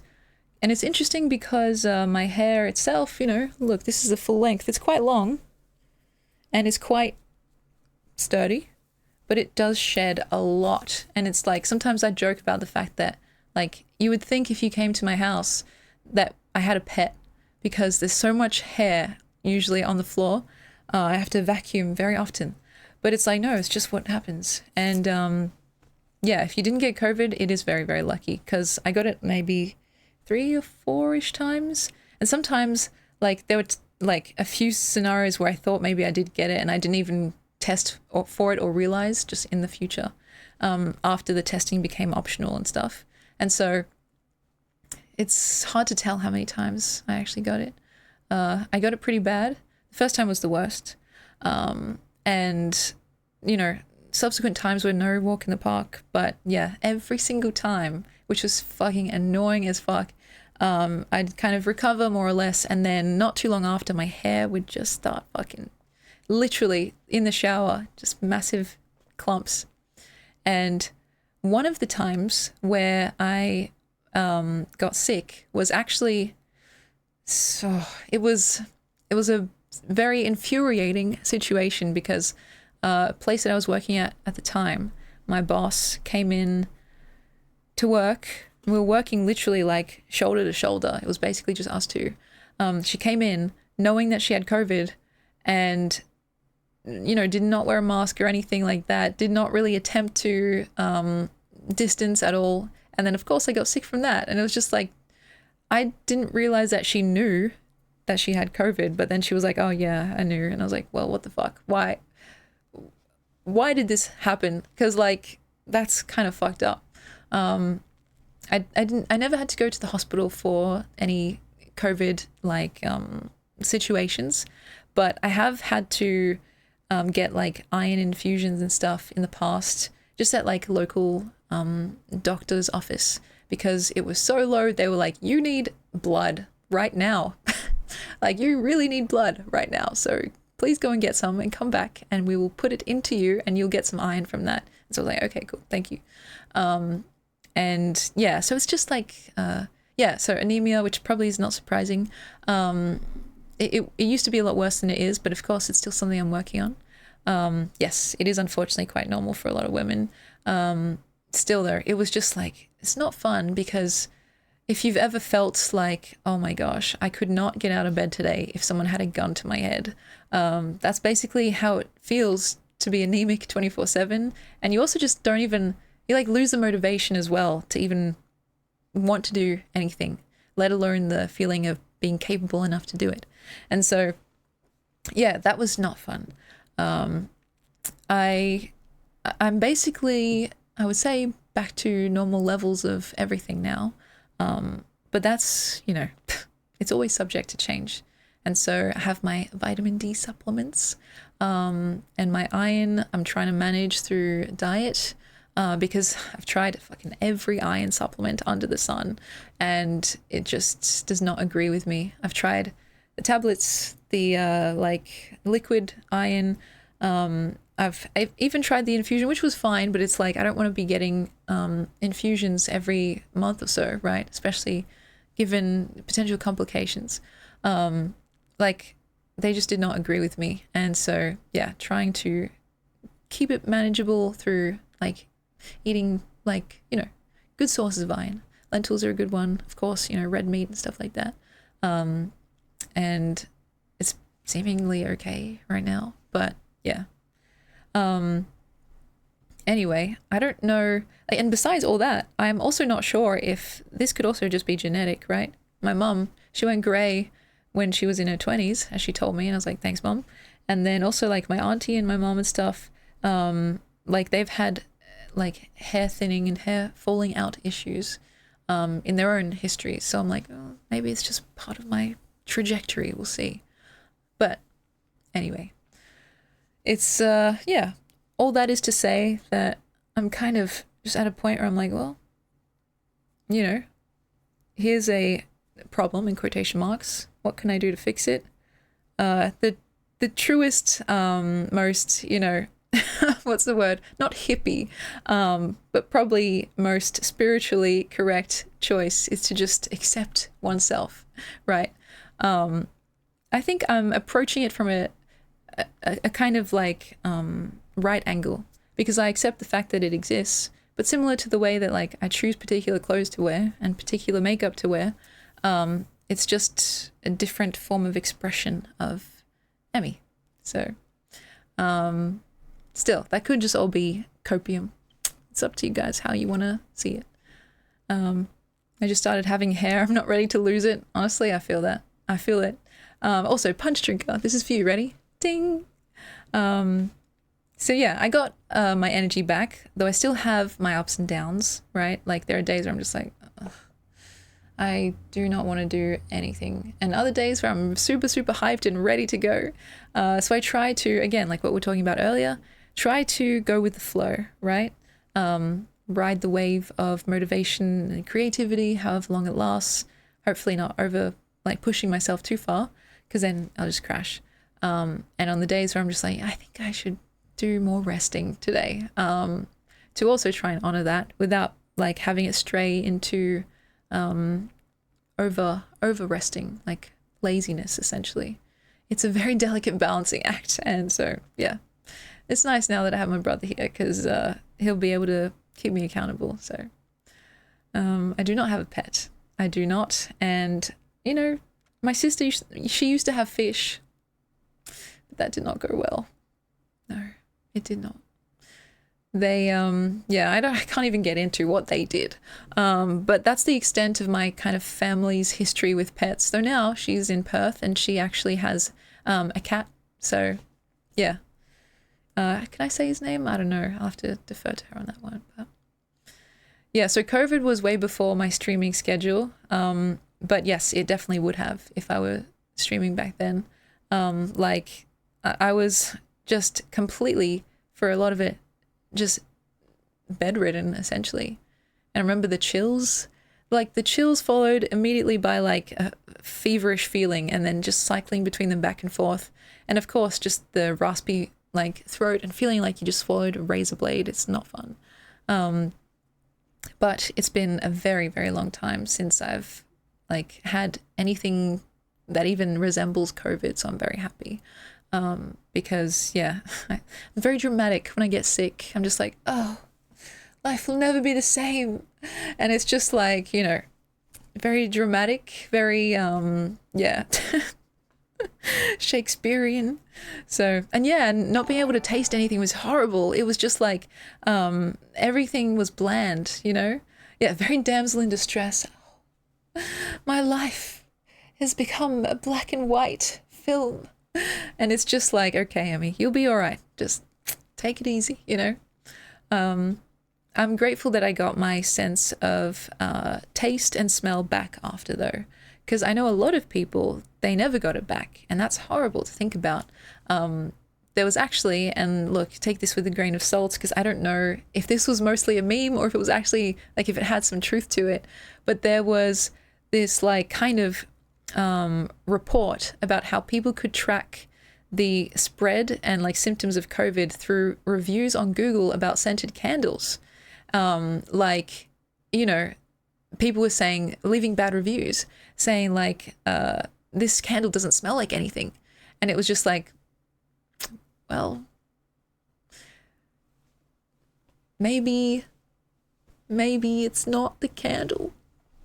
Maybe it's not the candle. And there was literally like some way to map out, based on this sudden influx of negative reviews, exactly where COVID was spreading and like how fast and stuff like that, which is fucking crazy. Yeah, it is interesting, right? Again, grain of salt, because it does sound like a very funny anecdote that someone would just make up. But I do remember reading that, and it was just like, yeah, something kind of horrifying also about it. Like, you know, not being able to taste, that's, yeah, taste less, welcome in. That sounds horrible to me. So, no, it's a good time for you to come in. It's always a good time for anyone to come in. Let me welcome you guys in. Is it Valik? Valik, tasteless, and wannabe. 6'5", is that a 6'9", spin, like pun? Welcome in. Yeah, we're just chatting. I haven't had COVID for a very long time now, so I have forgotten a lot of what it was like. But it was not fun. That's the main takeaway. And the fact that I got it over and over again was so annoying. I was like, the first time, wow, this is horrible. I hope it never happens again. Little did I know. It was only the first of at least 3. I'm going to say probably 4 times that I got it. And again, by the kind of the tail end of the COVID peak, testing wasn't so mandatory anymore. And also, like, you know, the strains were updating, so the symptoms were a little bit different. And yeah, it's hard to tell, is this just a regular cold or a, you know, more extreme flu, or is it actually COVID? And so it's hard to say. It could have been more, but yeah. I did have, I think, some anemia before, but it got way worse after, I think. And yeah, a lot of like pre-existing kind of just little, what's the word? Like issues, right? That didn't really bother me before. They were kind of mostly manageable. Got way, way worse. And so that was, yeah, who knows? Maybe it was going to happen anyway, but that was kind of, it lined up. And I guess it makes sense because it's like your body is just like, what the fuck? And it just goes red alert, and starts kind of, yeah, just doing a bunch of weird things. But it's unfortunate. And the fact that it still has like repercussions in me to this day is crazy. So, yeah, Australia had some pretty intense lockdown rules, especially where I live. Like, you literally could not leave the house unless you were going grocery shopping to work or school, or like some extenuating circumstance that you could account for. So literally, people would have little notes in their car of what they were doing in case they got pulled over by the police to be like, oh, I'm going to work, sir. And so, yeah, I do actually have thalassemia minor, but yeah, that's a whole other thing. It's something, I went through a whole journey with that too. But in terms of the biggest repercussions, it's mostly energy levels and yeah, just some like kind of flare-ups of certain more like immune system stuff. And so, you know, I'm pretty blessed in the sense that it's nothing super permanent and serious and debilitating. And so I feel like I should be grateful for that. I know people that, like we were talking about, they can't taste anything anymore, they can't smell anything. And it's just like, that is horrible, right? Hopefully there's some way to reverse that as we, you know, in the future. But yeah, it's just like minor things that become part of one's life to consider. Like, oh, I used to take this thing for granted, but now it's something that I need to pay attention to, whether it's like the hair thing or whether it's like the fact that after a long day of exerting myself, I'm probably going to be very, very tired the day after and like sleep for 12 plus hours. You know what I mean? It's an interesting space to be in. But again, I think the resounding emotion that I feel in having this conversation and stuff is just is gratitude. So it's one of those things where it's literally probably the most important trait in my life, and something that I also look out for in other people too, because it costs nothing, and also it's it has the capacity to do a lot for you, you know, the idea of being grateful. And I don't mean performatively. I don't mean like, oh, people are going to think I'm such an angel if I'm like, oh, thank you guys so much. You know, it's like genuine gratefulness, the kind that costs something. Like, to be humble, that's something that is important to me.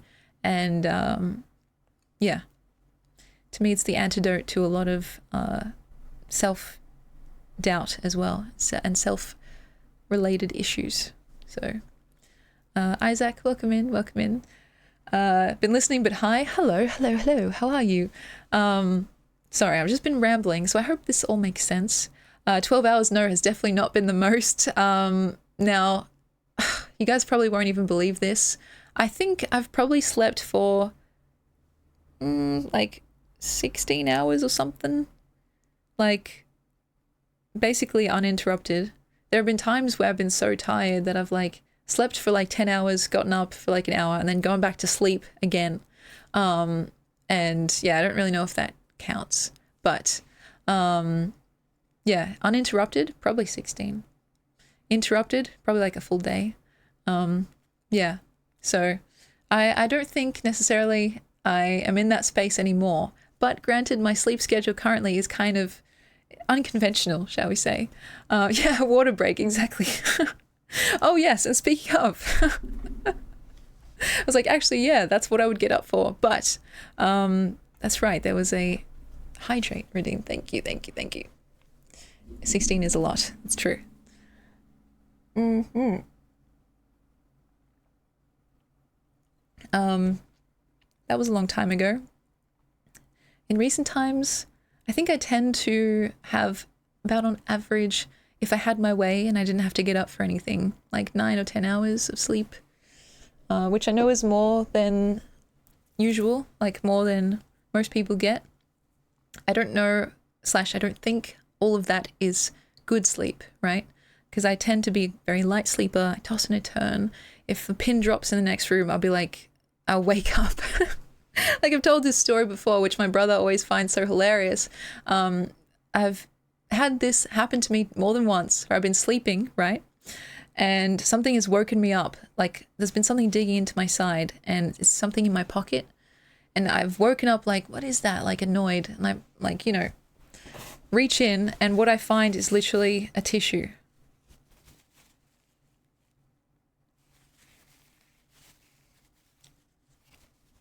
Like a bunched up tissue. It's literally like the Princess and the Pea situation. But I swear, sometimes those tissues, they be like lodging in, you know? And so, yes, very light sleeper, not just when it comes to tissues in pockets, but also when it comes to sound. Yes, sensitive is a good word for it. Sound and like light as well. So I prefer, in a very vampiric kind of way, as dark as possible.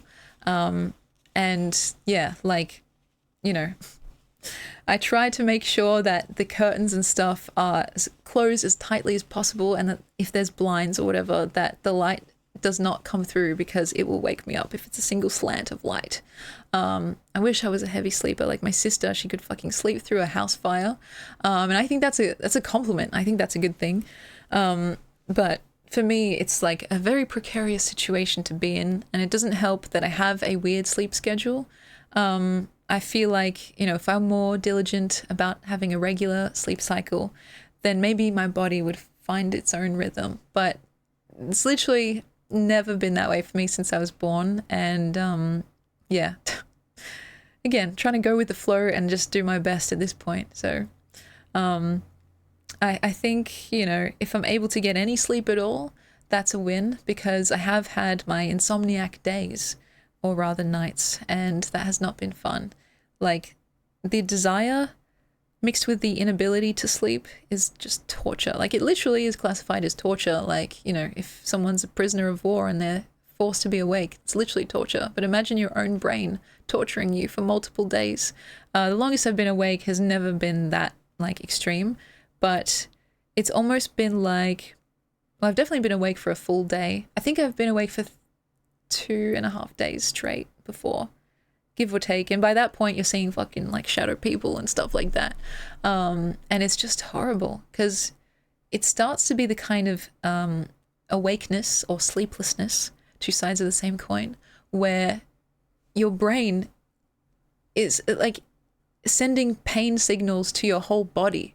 It's weird because it's like I haven't like exerted myself physically. I haven't gone and run a marathon. Like I haven't gone to the gym and worked out, and yet you feel like every muscle hurts, and like it just hurts to move around. It hurts to literally do anything. And so it's like, how is that even happening, right? I've been awake for 3 days in a row with some help. That's crazy work, Cody. A bit of a party animal. But yeah, so it's just like, it's one of those things where in the past, especially, it was a lot worse. It was so bad that I literally had to like go to the doctor and see if I could get some medication for it. But I did not like the medication, and I'm not on any sleeping medication currently. It just, the side effects are always present, whatever they end up being. And I just didn't want to deal with that shit. And it gave me really low blood pressure, among other things. And I already have pretty low blood pressure anyway. So it was that thing, kind of a meme as well, where you stand up and you kind of like get this feeling of like, holy shit, lightheadedness. It was like that, but on steroids, because like I normally get that anyway. But when I was on that medication, it was like I have a whole minute of just like, oh my God, I need to hold on to something because I can't see and I can't hear, and it's just like stars in front of my eyes. And so, yeah, it was not great. And it didn't really even help that much either. And so, I think those meds have a place in the world, and if they help other people, then that's a good thing. For me, though, the pros did not outweigh the cons, and it was, yeah, just something I wanted to try because I was that desperate. And so at this point, yeah, I'm just like trying to, like I said, just do my best. And this is also something interesting, like my most productive times happen at night, like this time, right? Like I think my brain fully comes online as soon as it hits like maybe 6 p.m. 6 p.m. to maybe 6 a.m. That's when I feel like I'm most productive and switched on. And so it's unfortunate that that is completely counterintuitive or like antithetical to how most of the world runs, like unless I'm doing a graveyard shift somewhere, it's like the fact that I'm most productive and creative when most people are asleep is problematic for me, because then if I honor that, I have to sleep during the day, and so I miss out on social events, some well-needed vitamin D. I miss out on the natural rhythms of the world and socializing, and grocery buying and stuff that, our lives are scheduled around. And so, yeah, I think you guys can relate too, right? And Omo, welcome in. So it's kind of like a catch-22, because, yeah, maybe I could be the person that wakes up at 6 a.m. and goes to bed at 9 p.m., right? A good Christian girl type beat. But I don't think, like, I would be losing something, right? And I would also find it insufferable. Like, I'd be like, I can see daylight, what the fuck? You know what I mean? It's like, I could probably do it, and I have done it in the past because I was forced to when I used to work at a bakery. Literally a bakery is extra early because you have to like make all the stuff, and I wasn't making the stuff, but I was opening the shop, and like, I got there at 6:30 to 7, so I had to wake up at like 5, right? And yeah, so I did that for a bit, actually, quite a bit. And at a certain point, you just kind of like accept your fate, right? But it was hard. It was hard for me. And yeah, I remember, and this is kind of besides the point, but it's just funny. Sometimes before going in, I'll just be like in my car holding onto the steering wheel, like, I can do this. I can do this. It's just 8 hours, 9 hours maybe. We'll see how we go. Because it was just me there. And yeah, no breaks. So, but what can I say? It's one of those things that I think requires constant negotiation. And so, Ben, welcome in. I hope you're well.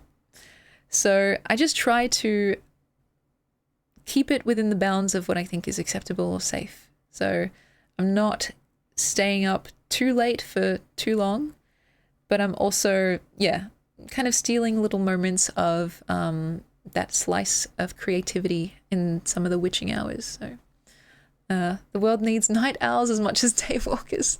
That's a beautiful thing to say, Cody, and I agree, It's kind of, weirdly enough, one of the perks of streaming as kind of a chosen pathway, because it's 24/7, baby. It's like a global thing, and I might be streaming at like midnight or 1 a.m.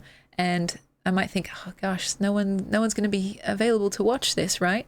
But the fact that like it's the internet means, oh, maybe I could be a part of someone's breakfast routine or, you know, their lunch break, and that's really special to me. Like, you know, the connection is like, it's almost a meta layer, and I think that's meaningful. So yeah, I don't know, does that make sense? Because if I really, you know, if I really wanted to be the most productive / healthy / whatever you want to call it version of myself, I probably would not stream at this time slot. But I picked this one specifically because it's when I feel like I'm at my best for you guys. It all comes down to best practice, again, like what we're talking about. Like, if I did a morning stream, and I have done them in the past, and I also have done longer streams, right, necessitating an earlier start. It's more just like, I don't know, it feels like we're doing something naughty. Like I should not be here at this time. And yeah, it's just like when I show up, I want to be fully here with you guys, like not thinking about something else, not waiting for the time to be up. Like I'm here, I'm enjoying myself, and I would not rather be anywhere else. And, you know, I feel like if it were like fucking midday, I'd be thinking about lunch or something. I don't know. And, you know, that's fine too. That's fine too. But it's like we have specific discussions, and I want to be focused on you. But yeah, Zen, thank you so much for stopping by. How dare you wake up before midday, right? But, you know, it's just like something that could very well change in the future. A lot of this stuff I say, trusting you guys to kind of know implicitly that a person like myself, like everyone else, is in flux. So one day I might wake up and have the realization like, oh my gosh, I've been doing everything wrong. I need to get my shit together. And, you know, start making changes from there. But until then, like, these are my current thoughts kind of pinned to this moment in time. And Dr. Phil, welcome in. That's a crazy work, by the way, that name. And so, yeah, I don't know. Sometimes I worry because, like, I care a lot about the words that I use, right? And also being specific and being accurate if I can be. And I sometimes worry about this medium online being captured forever and like referred back to, like, oh, you said this back then, but now you've changed your mind. Explain yourself. And it's like, yeah, I just changed my mind. That's what happened. But the thing about like that kind of archived content is that, you know, it's not really the it's not necessarily the viewer's responsibility to know whether or not that's a current stance that you have. Like, it's something you did say once, and so it's kind of like, well, you know, you can't just be like saying all this kind of sus shit and then being like, hey, that was 5 minutes ago, this is now. You know what I mean? It's like, if there is going to be a change, I feel like it needs to be justified and hopefully well thought through. But it's like, yeah, I just think, well, you guys know me. I take words seriously, and I care about the ones that I use and the order in which I use them. And so it's like, I don't know. I just hope, and I have faith with the people that I know from this stream and stuff and this channel, that like you guys will take me in good, in a charitable way, which is, you know, it's not something I feel entitled to, but something I feel like thankful for. And yeah. It's silly to think about it so seriously in terms of something as small as a sleep schedule. But I mean it across the board, no matter what it is I'm talking about. I hope that still applies. That knowledge that, you know, this is just a transient moment and thoughts could change. So, oh, let's do some runispisms. Thank you, Olivra. You guys may or may not know the drill. Give me a couple words. 2 is like the minimum usually, but you can try more and I'll do my best, and I'll spoonerize them for you. What a spoonerism is like taking the first letter of however many words and swapping them. And it's a little word game that I like to do sometimes. Sometimes I do it accidentally. Like my brain will just jumble them up. And so, what's an example? I was thinking of fucking Bean Boozled, but literally it's already. Ball fall would be fall ball. Pretty sure. I don't know if that's a reference to anything. But yeah, my brother and I used to just do this back and forth to each other, and to the point of like annoying our parents. They're like, shut up. It's like, okay, sorry. It's not would be nits ot. And there are specific rules about what happens when it's like, you know, vowel sounds that don't necessarily go together and stuff like that. I just kind of go based on the sound itself. And so there might be an official rule book, but hey, I'm playing by my own my own rules tonight. Order of words would be water of erds. And again, you might think if you put the W in front of order, it would become like worder. But again, I'm going based on sound. So plain flight. Fuck, that's actually a hard one. Plain flight. You can't really do this one without destroying one of the L's. So I'm just going to say feigned plight with 2 L's in flight. That's a good one. And so, yeah, it depends on which rules you think are more important. Because I could say flain plight. Actually, yeah, I think that's more correct. But yeah, it's a imprecise art, I'll say. Poor flame. Floor paint? Change the rules as always. You let the enemy come and take it on a whim. Okay, sorry. Yeah, where's Sea Locket? Or Lee Socket? No, I know that this is a tricky time slot for Sea Locket too.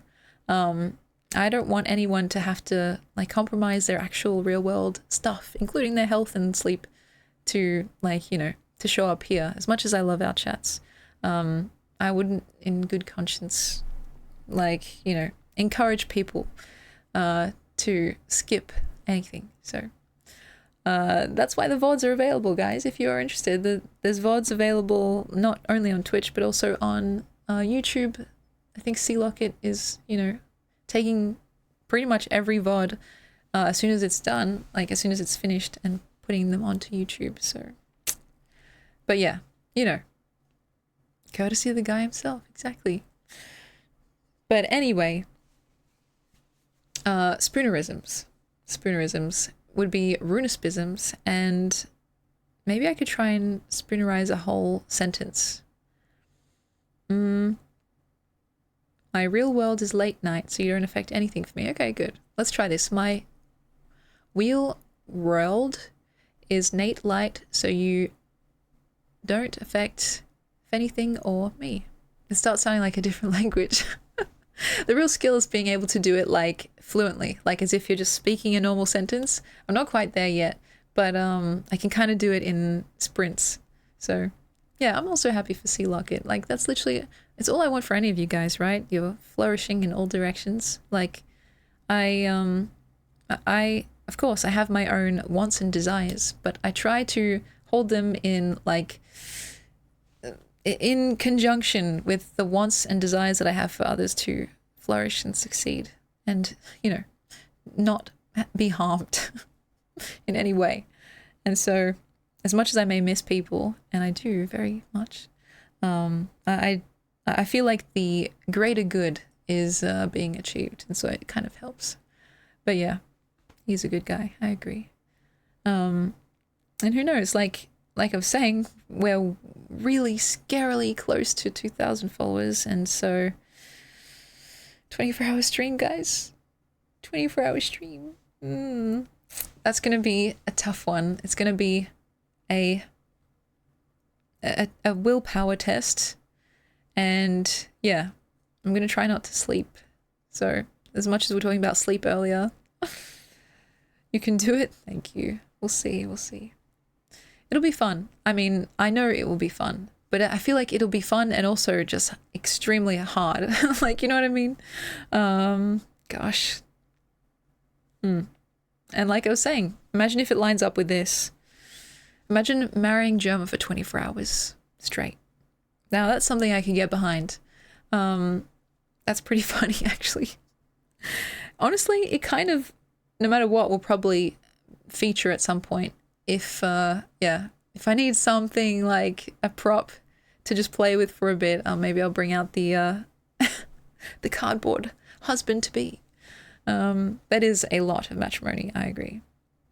Microdose Tim Tams so you don't crash. Oh my god, that sounds like a fantastic idea, and that makes me want Tim Tams right now. But guess what? My brother came home today and he brought donuts, so little mini donuts. I'm like, oh my god, bro, I love you, literally. You know, sometimes whenever, like, whether it's my mom, my dad, my sister, brother, or anyone is like going out to the shops and like, a little treat maybe. And yeah, nowadays, because like, you know, I haven't lived in my parents' place for a hot minute, and my brother just moved in, like I didn't really have the opportunity to say it that much. It was a very rare occasion, but now, a little treat. What type? I don't know if this is going to make sense to people, but at Woolworths, you can get like those iced donuts in a, like kind of a clear container, and they have sprinkles on top, and there's like 2 pink, 2 caramel, and like 2 chocolate ones. Yeah, that's what he got. And they're small though. They're like mini versions. I was like, you know exactly how to butter me up. What do you want? But no, he's yeah, he's a beautiful boy. Actually, he's just been trying to like play games with me. That's literally. And he, as of today, he got a new game. Apparently it's a new Pokemon game. He said it's a bit like Animal Crossing. I was like, oh, okay, interesting. He was like, do you want to play with me? It's like, tomorrow, buddy, tomorrow. So yeah, because I've got to do some like chores and stuff tomorrow. Errands, I should say. And I figured after that, because he's taking a little break from his university stuff, we could play. So is it, yeah, Pocopia? Is that how you say it? I hear it's good. Tell me more, like, what is this like all about? Because he was like, oh, Emmy, I just got this new game, Pokemon game. He sounded so excited as well. He was like, is it even multiplayer? He's like, maybe you can play with me? Maybe. I was like, I nearly said his name. Yes, my brother, I will play this game with you maybe later. And so, yeah, we'll see. We do like certain games like Hyrule Warriors, as we say. And also, he pretends that he hates this game, but I swear he loves it. Like, there's this game called N++. I don't know if you guys have heard of it. It's like a pretty popular game, I think, but yeah, so my mum and I, we like to play it a lot, but we tried to like get my brother to play as well, but then he always says that he hates it. But then guess what my mum told me? She said that she caught him one day playing it by himself, playing N++ by himself. And we all said, okay, explain yourself, buddy. And he was like, okay, hear me out. And I was like, yep, I'm listening. And he said, and this is what he said. So I don't know if you guys can relate to this, because I definitely could not. But he was like, I use it as a warm-up to play games that I actually like. Because I don't like that game, which I think is not true. But it's a warm-up. And I was like, what the hell do you mean by that? Literally, what do you mean? Like, first of all, I can understand conceptually, like, playing a game as a warm-up, but not a game that I don't like, you know? Check his Steam account. That's so funny. Literally, I feel like he's a secret N++ enjoyer, and I don't know why, because my mom and we play it all the time and ask him, beg and plead for him to play with us. And then he does, but then he's like, oh, I hate this game. And then to be fair, when I start playing, I do start rage quitting as well. And I start saying, why did I start playing this game? I fucking hate this game. But then I say, no, I just spoke in the heat of the moment. I'm sorry, guys. I do like this game. And so I kind of get it. But it's just funny because she literally, my mom, exposed him. She was like, oh, I see what you've been playing on your own. And he was like, I can explain. And I just feel like, dude, just admit it. You love it, okay? But if I like, if I asked him now, like, oh, so do you actually like it? He'd be like, no way, man. N++. I hate that game. Like, he'd be all like nonchalant, and it's like, I can see right through you, bro. It's endearing, but still, I think it's just one of those things that like sometimes people just, they insist upon, and you're like, well, okay, I'm just going to take you at your word, even though all the evidence points to the contrary. My best guess is that he doesn't mind it, but sometimes when we play and we like, we do play for a long time in any given session, and we start like, I don't know, getting stuck on certain levels, or just like dying over and over again at the same like place. That is frustrating, and it can make you, like I said, in the heat of the moment, be like, I hate this game, right? So maybe he has more of that feeling than the, oh, this is actually fun feeling, and it bounces into, I actually don't like this game. But I don't know.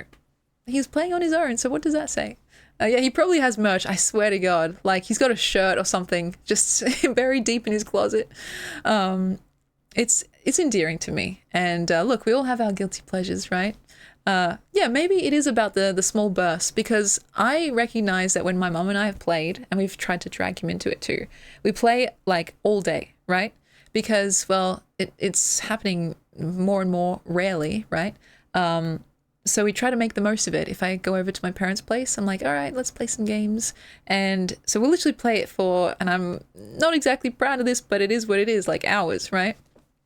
We're definitely not better than him as well when it comes to this game. I've had my moments, and so has my mum, but my brother is correct. He's so good at a lot of games, but like, I swear he's been playing a lot in his spare time because he's fucking so good at it. But yeah. It's very funny, and it probably is the type of thing that most people can only tolerate in small doses. It's very much one of those games that will test your patience, right?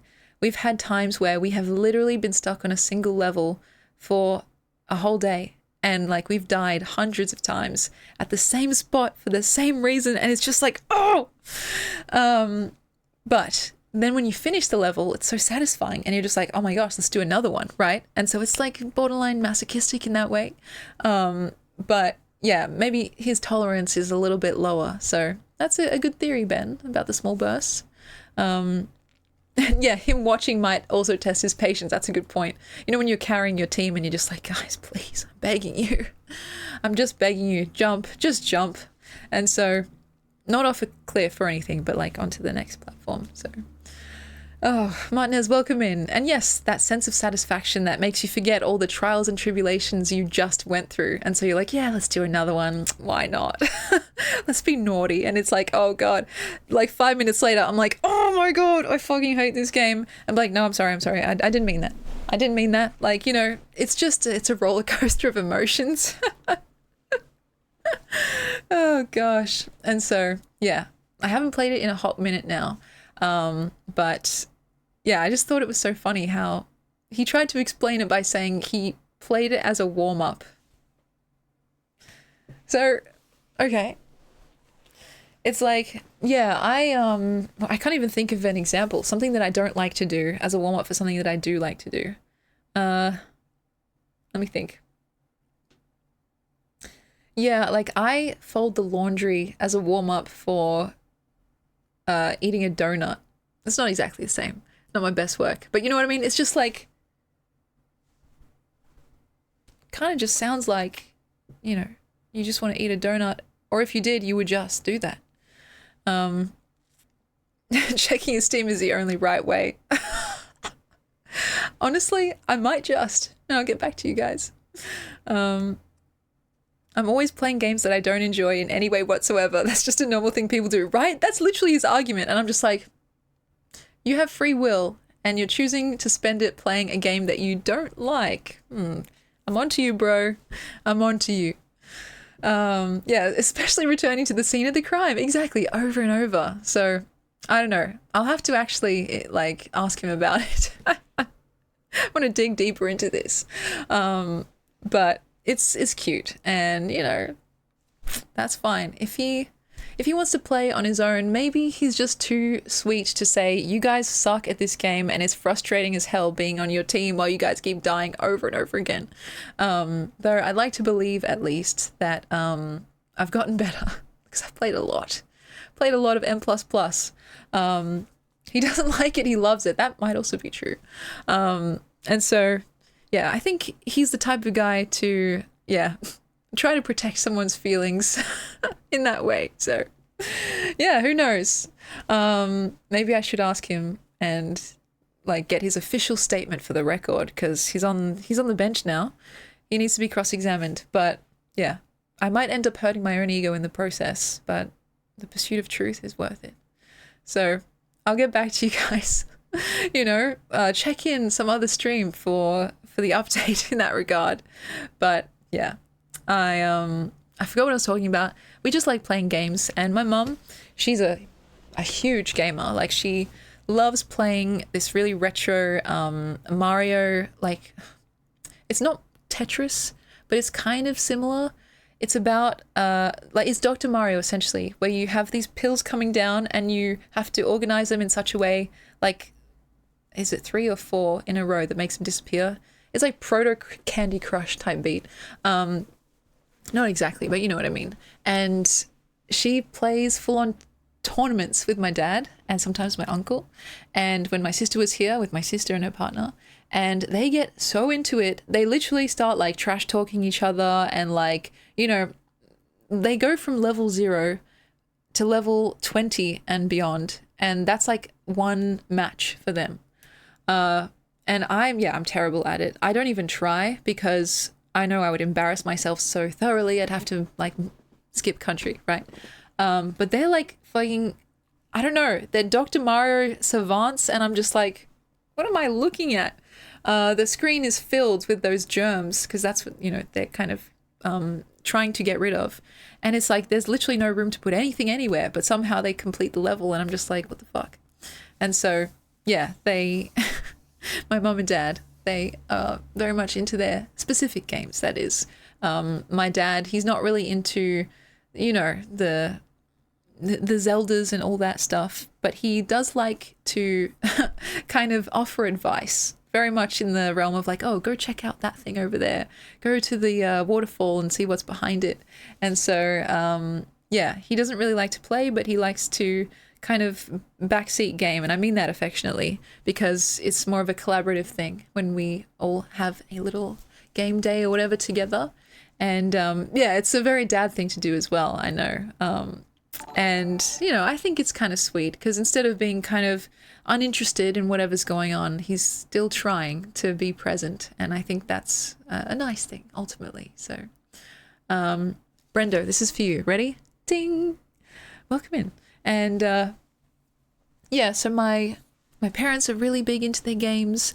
Brother and sister are. A lot of my friends are as well, though granted, as you become like part of the working, collective, time for luxuries, especially those kinds, become less available, so to speak. And so my parents now, they're both, they're retired, right?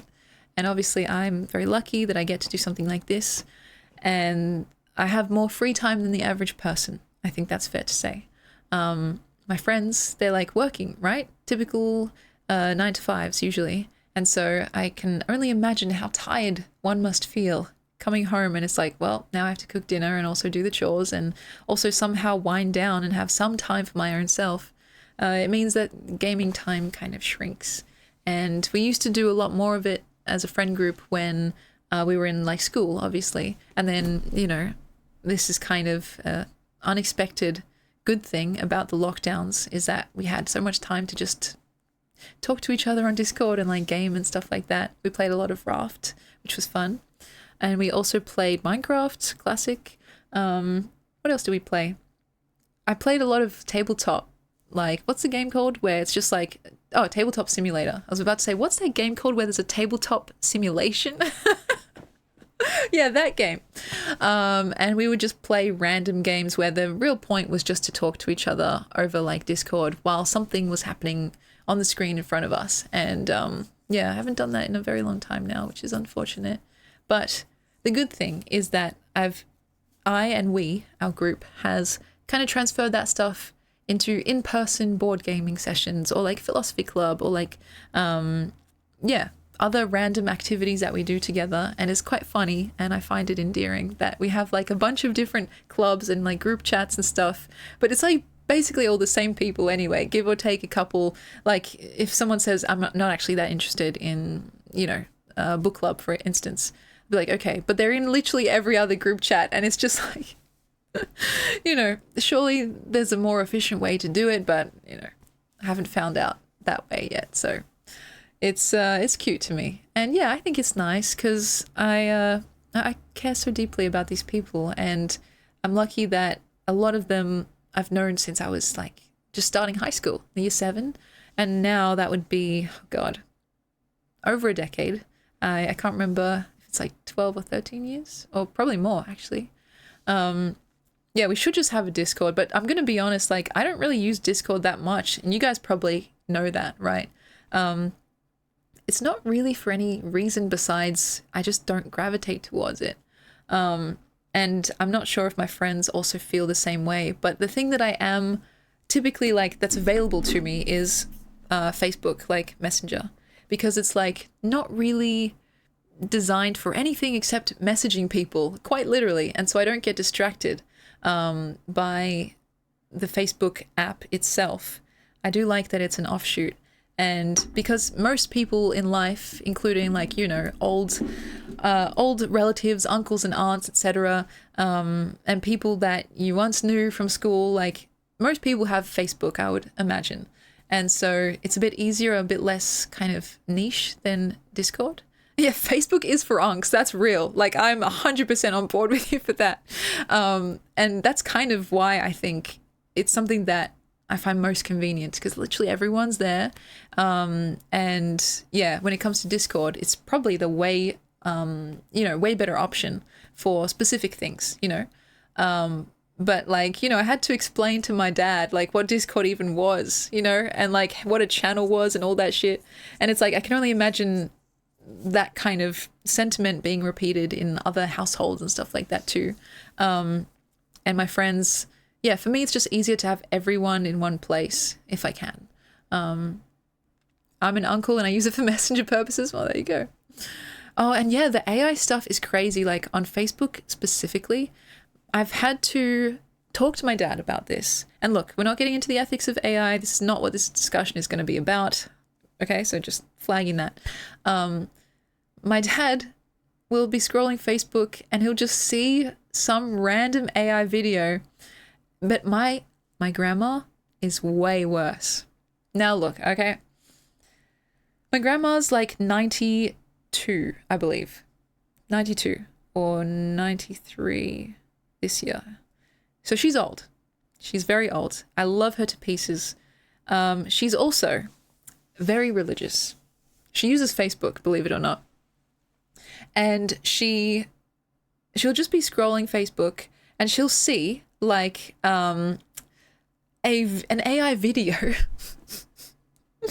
of Jesus Christ himself like surrounded by flying babies, and she'll be like, "Oh my God, Emily, look. Like literally that meme, the bat chest meme.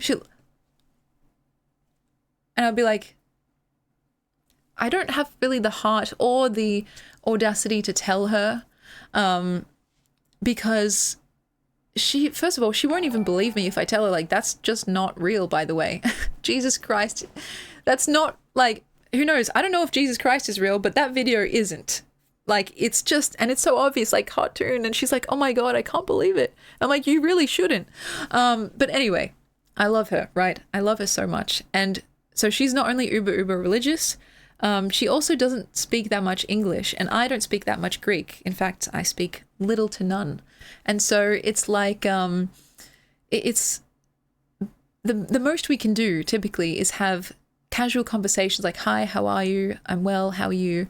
I love you, I miss you, I want to see you again, let's have dinner. Like that kind of, a very small phrase book that we're kind of afforded to to be able to speak to one another. And so how the hell am I supposed to get into the incredible complexity of what it means to be looking at AI generated Jesus with flying cherubs on a social media app that looks more or less like magic to her, literally like this rectangular box, this rectangular void where things can just appear, right? Yeah, you gotta pick your fights. And so I just let her have it, right? Yeah, poor thing. She's such a beautiful, sprightly 92/93-year-old, and yes, she can walk around. She's lucid, and so when she believes in that sort of stuff, it's not from a lack of lucidity. It's from an excess of belief, right? And so, yeah, it's a W. It totally is. And she cooks, she cleans. She does complain, but I think she's earned it. And yeah, she's hilarious as well. I wish I could show you guys that side of her more. And she's quite like, how do I explain this in a way that is appropriate and honors her properly? She's kind of bawdy, as in BAWDY. Maybe that's where I get it from. Like, she's got her fair repertoire of dirty jokes that she just delights in telling. And she's told me a couple, which have been audacious, to say the least. And she looks like such a sweet little grandma. But, like, she's actually a little firecracker, So, she's beautiful. You guys may have seen her before. The grandma that came on stream and wore the Cat in the Hat outfit. But also we did the cooking stream together. And, yeah, I want to do another one of those soon. So that's what this is for down here. And look, I'm not really in a rush. I mean, I think these things happen when they happen. And it's more just like an option in the sense that if there's demand, then okay, cool. I'll go in that direction. But otherwise, it's still data. So yeah, I love her so much. And if you guys want, I'll tell you one of her jokes, but this stays between us. Okay, and it's also like kind of a pun in Greek, so I have to explain both languages. So,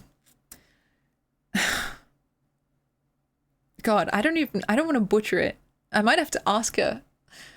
Yeah, no clippies. I mean, you can. I joke, but okay, I'm trying to think of the actual joke so I don't get it wrong. Maybe I'll look it up. Let me see.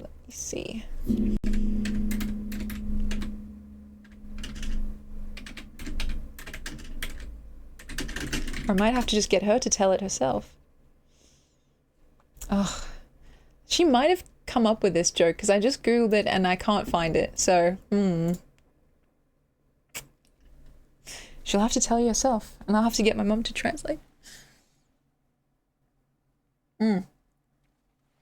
That's quite funny, actually. And it's pretty bawdy, pretty dirty joke.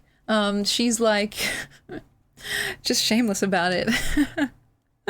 Oh, Emto, hello. But yeah. If we happen to do another stream, like a cooking stream or whatever, I'll ask. Because I think you guys would get a kick out of it. And yes, she did. She lived through World War II. She's told me so many stories about her experience.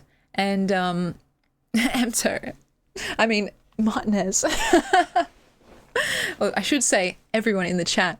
I'll get to that in just a sec. But literally, like, the stories that she told me could be a movie. Seriously.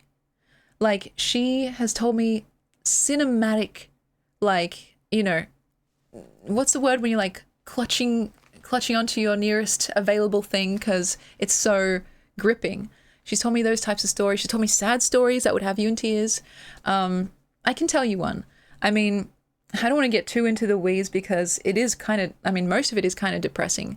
But she told me once of this story about how I think her village was being raided by the Nazis and they were going into people's houses and just slamming the doors open and like, I don't know what they were doing, whether it was intimidation or they were trying to find something or someone, but they were just going in, taking what they wanted, like, kind of causing ruckus, to say the least. and she was hiding in a chest, like a big chest of, it was empty, I'm pretty sure. Usually meant to store stuff, like whether it's clothes or whatever, I'm not quite sure. But she was hiding in there for so long, like, and I don't know the exact time frame, so take this with a grain of salt, but it was long enough for her to get very, very hungry, like to the point where she was like basically starving. She had to hide in there, like kind of making sure that she didn't get like captured or found out or like, you know, had violence done upon her. And it's kind of one of those things where, you know, what can you do except just wait it out? So she had to make do with her situation, with what she had. And she told me she remembers like kind of looking in the grain of the wood of this chest, right? Which I'm assuming was like handmade. And she was like trying to find anything that she could possibly eat to just like soothe this terrible gnawing hunger. And there was these like shriveled up grapes or raisins or whatever that she found, and she just like, she was like, well, I guess I'm gonna eat this. And she just told me that it was the most foulest thing that she'd ever tried, and it was disgusting. But like, when you are in those types of situations, you do what you have to do. And so she was literally, for some reason, it's just the mental image of the scavenging part that always gets me, because she's literally searching for tiny little raisins that are just scattered in there for whatever reason. And they tasted horrible. She said they were probably moldy or spoiled or something, right? But yeah, she was doing what she had to survive. And so it's lots of stories like that where there is a light, a kind of light little end to that story too, because she heard some ruckus outside while she was still hiding. And it sounded to her like someone had been killed or shot or something. And so she was quite, you know, understandably worried and nervous. By the time she was able to come out again, like, and just see what had happened, apparently, like, it was just a chicken that had, like, I don't know what happened to the chicken, but yeah, it wasn't a person, and so she was relieved. But still, just in being in that situation, I can't imagine the feelings of sheer, you know, terror, right? And yes, it is amazing that she's still with us. She's the last remaining grandparent that I have. And yeah, she's probably going to outlive us all, to be honest, because she has more energy than me some days. And yeah, the fact that she's still lucid is fucking incredible. Like, she's sharp as a tack, and it's probably for the best that I don't fully know Greek, because I know she would just read me for filth. We've talked about this before. Her attitude is literally just like a no filter kind of situation, not out of malice, just out of, you know, that she's speaking her truth. And so you might get caught in the crossfires if you're dressed in a certain type of way, or if she doesn't like your hair, she'll tell you. And it's like, well, okay, thank you, it's good to know. Yeah, out of nature, exactly right. And so it's kind of interesting because, like, at first it can be confronting and offensive, and it's like, whoa, why'd you say that to me, man? I've kind of just started to be like, all right, cool, I love you too, yeah. But anyway, lip gloss. We're going to be putting on some lip gloss, guys, and let's see what I have. My lips could definitely use some. And now, I'm sorry, I don't really have too much variety. When it comes to gloss, I'm pretty basic. I'm a basic gloss girl, meaning that most of mine are basically clear. But maybe I could go for one that's extra shiny to make up for it. And it's kind of become pink over time as it mixes with, you know, maybe a lip liner or a lipstick underneath. So, thank you, Martinez, for redeeming this. I like it. Now, I should also say that this is... I'm going to be upfront with you guys, okay? Do not cancel me. This is a Jeffree Star product. And I bought this and one other Jeffree Star product before he kind of got really, really, really, really cancelled. I didn't know, guys. I didn't know. So, forgive me. I'm still going to use the gloss, you know. But I don't really watch his videos anymore. Nor have I bought anything else from his, like, you know, brand since. But I did see him in, like, person. Like, he was in the city that I live in, and he was doing, like, a kind of, not really a show. He was on a concert stage, but he was just talking to people. Jeffree Star. No, definitely not Jeffrey Epstein.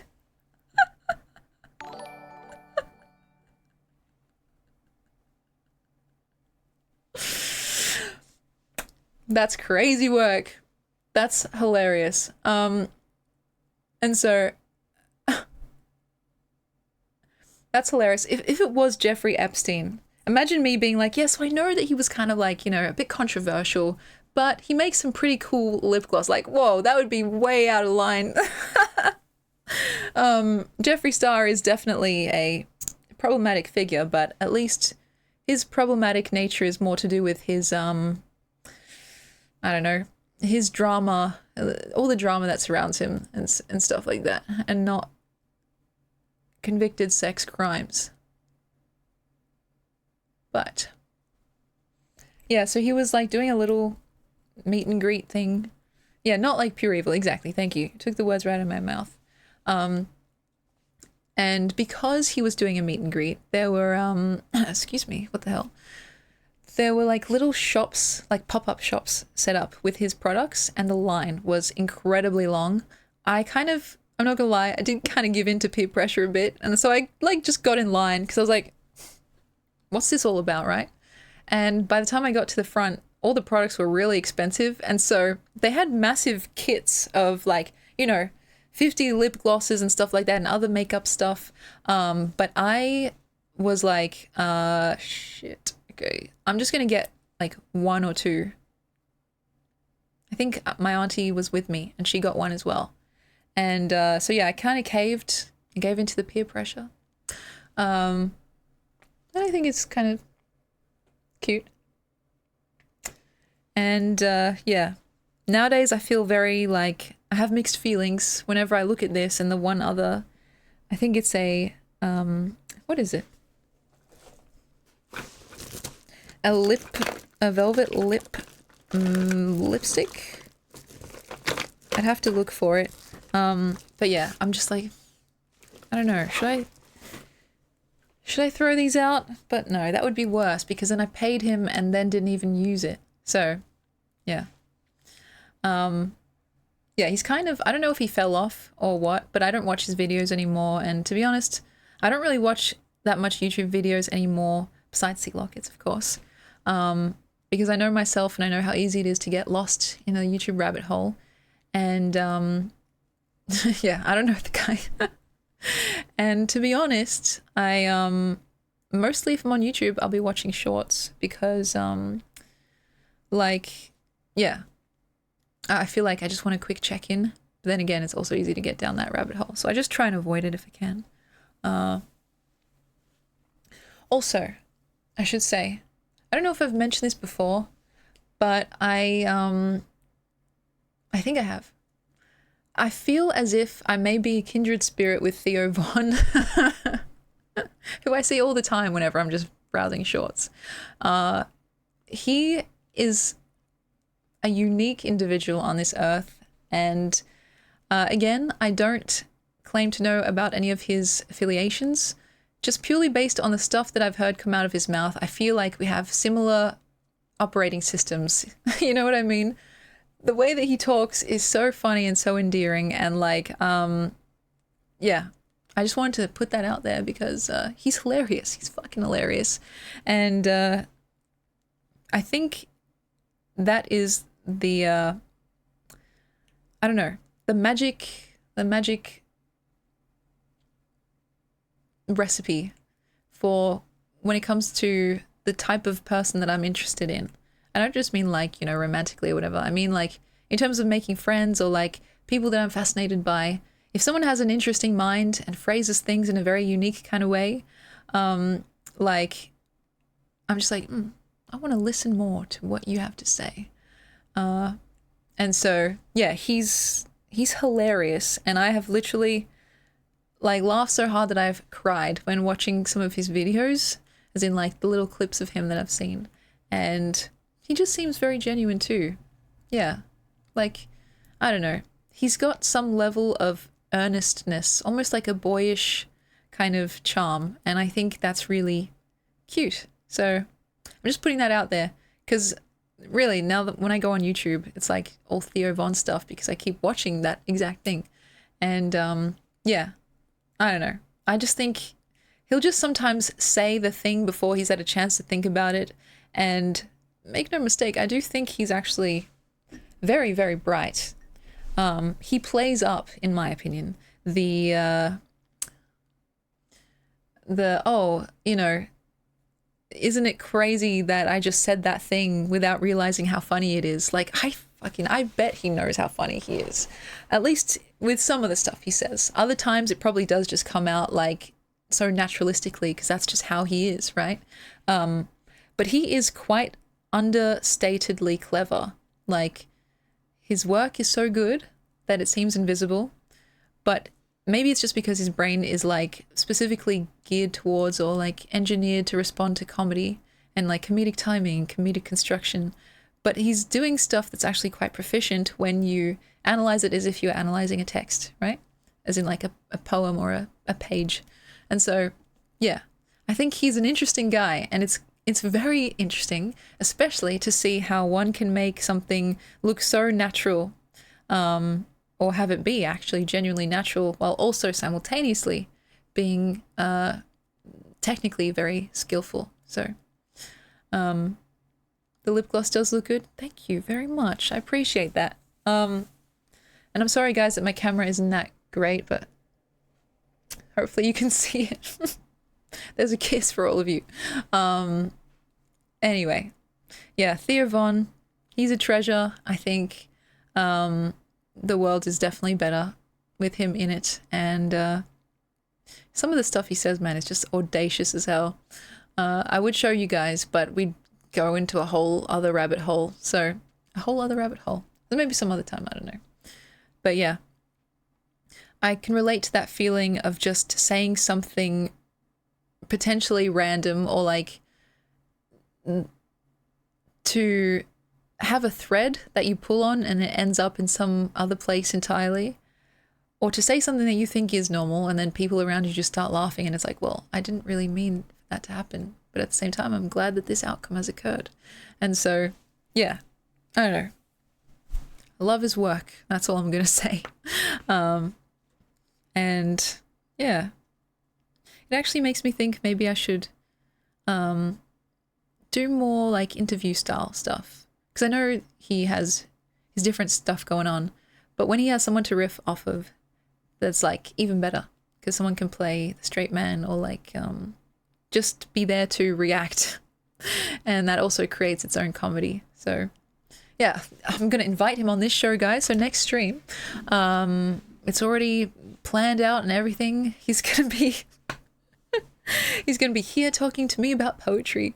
But yeah, gosh, imagine that. That's actually crazy. He's very playful, it's true. And he said something that was quite funny. Like the video that I saw, I think he was giving a compliment to this lady, right? Which was genuine. Like it was a genuinely nice and well thought out compliment, right? And then directly after, he kind of, you know, he followed it up with, and by the way, you know, like, sorry, I'm not trying to make a move or like flirt with you too much. And then he followed that up with, but I am kind of trying to flirt with everyone just a little bit. And it's just like, I don't know, there's something, yeah, very charismatic about that. And it's the kind of charisma that is entirely harmless and entirely genuine. He probably is trying to flirt a little bit with everyone just for the love of the game, you know? For the fun of it and the playfulness of it, the wordplay even. And so, yeah, he does that type of thing a lot where he'll just be extremely earnest. And I think that goes a long way. And so, yeah, say the damn thing, guys. If you need to send that risky text, or there's something you've been holding back and you want to tell someone how you feel, do it like Theo Von, just with, you know, with sweetness and charm and sincerity. So anyway, yeah, again, I don't know his affiliations. I've heard this and that, but based on just like the clips that I've seen, he seems like a very entertaining person to be around, and he's yeah, definitely had an interesting life to say the least. But anyway, oh my god, why am I actually sweating? That's crazy. I want to show you guys the outfit for today because you can see part of it. Oh, but it deserves more thorough appreciation. This is my very like vampire style frilly shirt. Look at this, the sleeves. That's crazy. What is that? Just ignore that. And I'm wearing just normal black pants, but I could dress this up if I wanted to. And yeah, very vampiric. Like if I wanted to go and yeah, like put some fake fangs in, hold a glass of red wine and say some vampiric type stuff. So this was from my late grandma, and it fits me relatively well, I think, like in terms of sizing. You can drink my blood. It's very funny. I was actually going to wear a red lipstick today, but I literally cannot find one anywhere, which is weird because I know I have them. I just don't know where they are, and it's a constant struggle between what I know I have somewhere and what I need in the current moment. But anyway, we have lip gloss on anyway, so it's fine. But yes, the vampire look is usually more severe and less Valley Girl pink, but I like this shirt, and you guys won't see it for a while considering the outfit challenge that we're doing, like after the stream. But maybe it is technically outfit, so maybe I could wear a different bottom or like put something over it and it would count as a new outfit. Maybe. We'll see. And yeah, there's still so many more clothes from my grandma that I'm going through. Like I'm very lucky that I get to keep like some of those little reminders of her. Though I will say this one smells fine now, but I had to wash a lot of them like multiple times in a row. So just cause yeah, it smelled like smoke and old person, and like it just would not come out. So I'm still getting through the other clothes, and then there's a bunch back there too. Now mixed in with my my brother's laundry too. So there we go. Because what I do is, instead of just sorting it out normally, I just get the you know, the clothes from the dryer, put it into the basket, and then just tip it back there. And I've been trying to work through it, but you know, usually I just pick out whatever is my brother's and I'll just be like, that's yours. But sometimes it slips through the cracks. So and Ms., this is for you. Ready? Ding. So maybe we do need to have another maid stream. We'll see. That was fun last time, but is that what it's going to take? Do I really need to dress up like a maid again just to force myself into doing more chores? One donut at a time. I mean, one piece of clothing at a time. Oh, don't remind me that there's a donut waiting for me, like at the end of this stream. Damn. I don't see any other option. Yeah, true. Well, if I have to. It was fun, actually. But, yeah, I'm going to try and exhaust other options. All other options first. And then maid stream will go, yeah, nuclear. So you've really exhausted every other possibility. Like, already? Yeah. Such a shame. What can I say?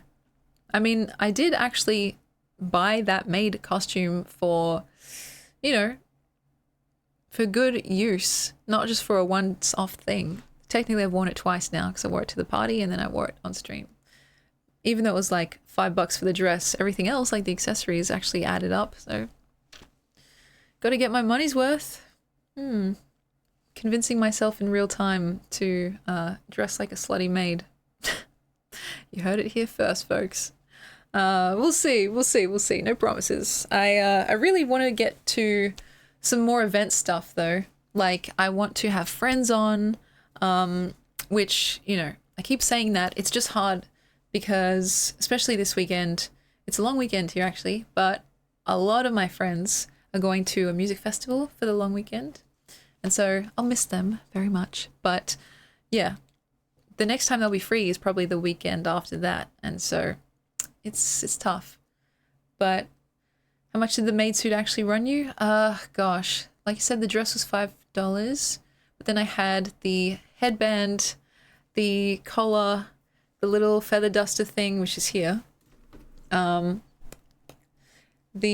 garter, and the stockings, and I think that was it. And the corset, which I don't know if I'll count the corset because that can just be worn as like, you know, inner wear, like shapewear or whatever with a bunch of other outfits.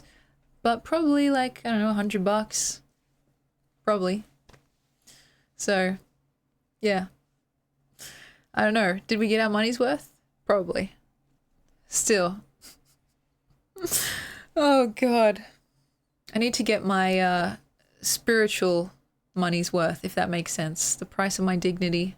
And I don't know if we've got there yet. It is a pretty penny. But, you know, typically when we do those costume and like makeup streams with my sister, it's way more than that.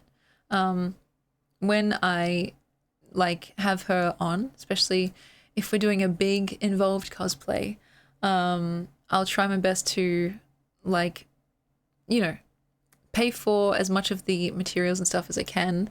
Sometimes we go halvies. The first few times, I think she paid for all of it. She insisted. And and then also when it comes to the actual stream, I try and set like a milestone that's just enough to cover like, you know, us going out to like Macca's to get something. And yeah, that's like, it balances out. So, still. Oh, there are some things that I never thought I would have done, but there we go. It's like the range is what I actually like though. From Mike Wazowski to a slutty maid, there's something kind of iconic about that. It was funny. Oh gosh. Yeah, $100 in paint is more than or is greater than $100 slutty maid outfit. I feel like, well, yeah, the paint will last. I guess the outfit has been exhausted, but I don't know. You guys tell me if you get sick of it. If eventually like, Emmy, we don't want to see you in a sexy maid outfit anymore. I'll be like, oh gosh, okay, geez, sorry. I guess I'll have to change my approach here. And that will be valid too, if you guys decide that. But yeah, I like the dress ups in general. It's it's fun. And I feel like, you know, what other profession, so to speak, do you get to do such crazy, wacky stuff? I've got the jester outfit literally back there. The hat is somewhere in there.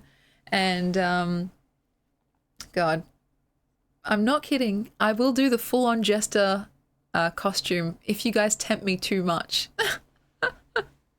Because, like, I don't know. I feel like I felt weirdly at home when I was wearing that jester hat. And, yeah, how hard would it be to find, like, a kind of diamond patterned leotard or something like that? It would be funny. Maybe I'll try and juggle or something. I don't know. But we'll see. I mean, you guys just want to see me looking goofy AF, or do you actually want to see me as a jester? The court jester, my lord. Okay. We've got quite a few things that are in the works, but still, it's a slow process as always. And you know, I'm mostly focusing on the sequence of events being like the most like pressing thing first, which is I'm pretty sure going to be the 24-hour stream. And then after that, this whenever we get there. Then maybe after that, this, because I still want to do that. And then after that, some friends. I don't know. We'll see. So yeah, it's kind of like metering it out, all the different events and stuff. Sequence and sequence, Emto. That's funny. Both, yeah. And yeah, we'll see. There's probably also going to be stuff that I can't even plan for. It'll just happen in the moment. Or stuff that you guys say that then inspires me. That happens a lot. And yeah. Just kind of planning out a general shape of something before, like, filling in the details more spontaneously or naturalistic. I think that's good. And it works that muscle of, like, you know, trusting one's intuition. So it's important to me. It happens all the time in conversation here. Like, I'll start talking about something and that will remind me of something else. Or you guys will bring up a particular thing and it will give me lots of thoughts to discuss. But yeah, when it comes to those more elaborate planned out streams, I want to at least make sure all the elements are in order, you know, if not, like, yeah, choreographed at the very least, present, you know. And Darkwing, I'm very well, thank you for asking. I hope you are too. I'm not gonna lie, I'm thinking about donuts right now. I very much am thinking about donuts right now. The chores, it's literally just putting clothes away. See that massive pile of clothes? And even that tub, which is from the Lord of the Rings marathon dress up thing that I did with my friends, and then I just left it there. That's it. There's a lot. How much are donuts? How much? I don't know how much my brother paid for them. I hope that's the question you mean. If you mean how much am I thinking of them, a lot. And if you mean how many of them are there, I think there's about 6. I could do with the pink Homer Simpson donut. Oh my god, don't even start. Do not start. Like, essentially, like, talking dirty. How much to buy donuts? In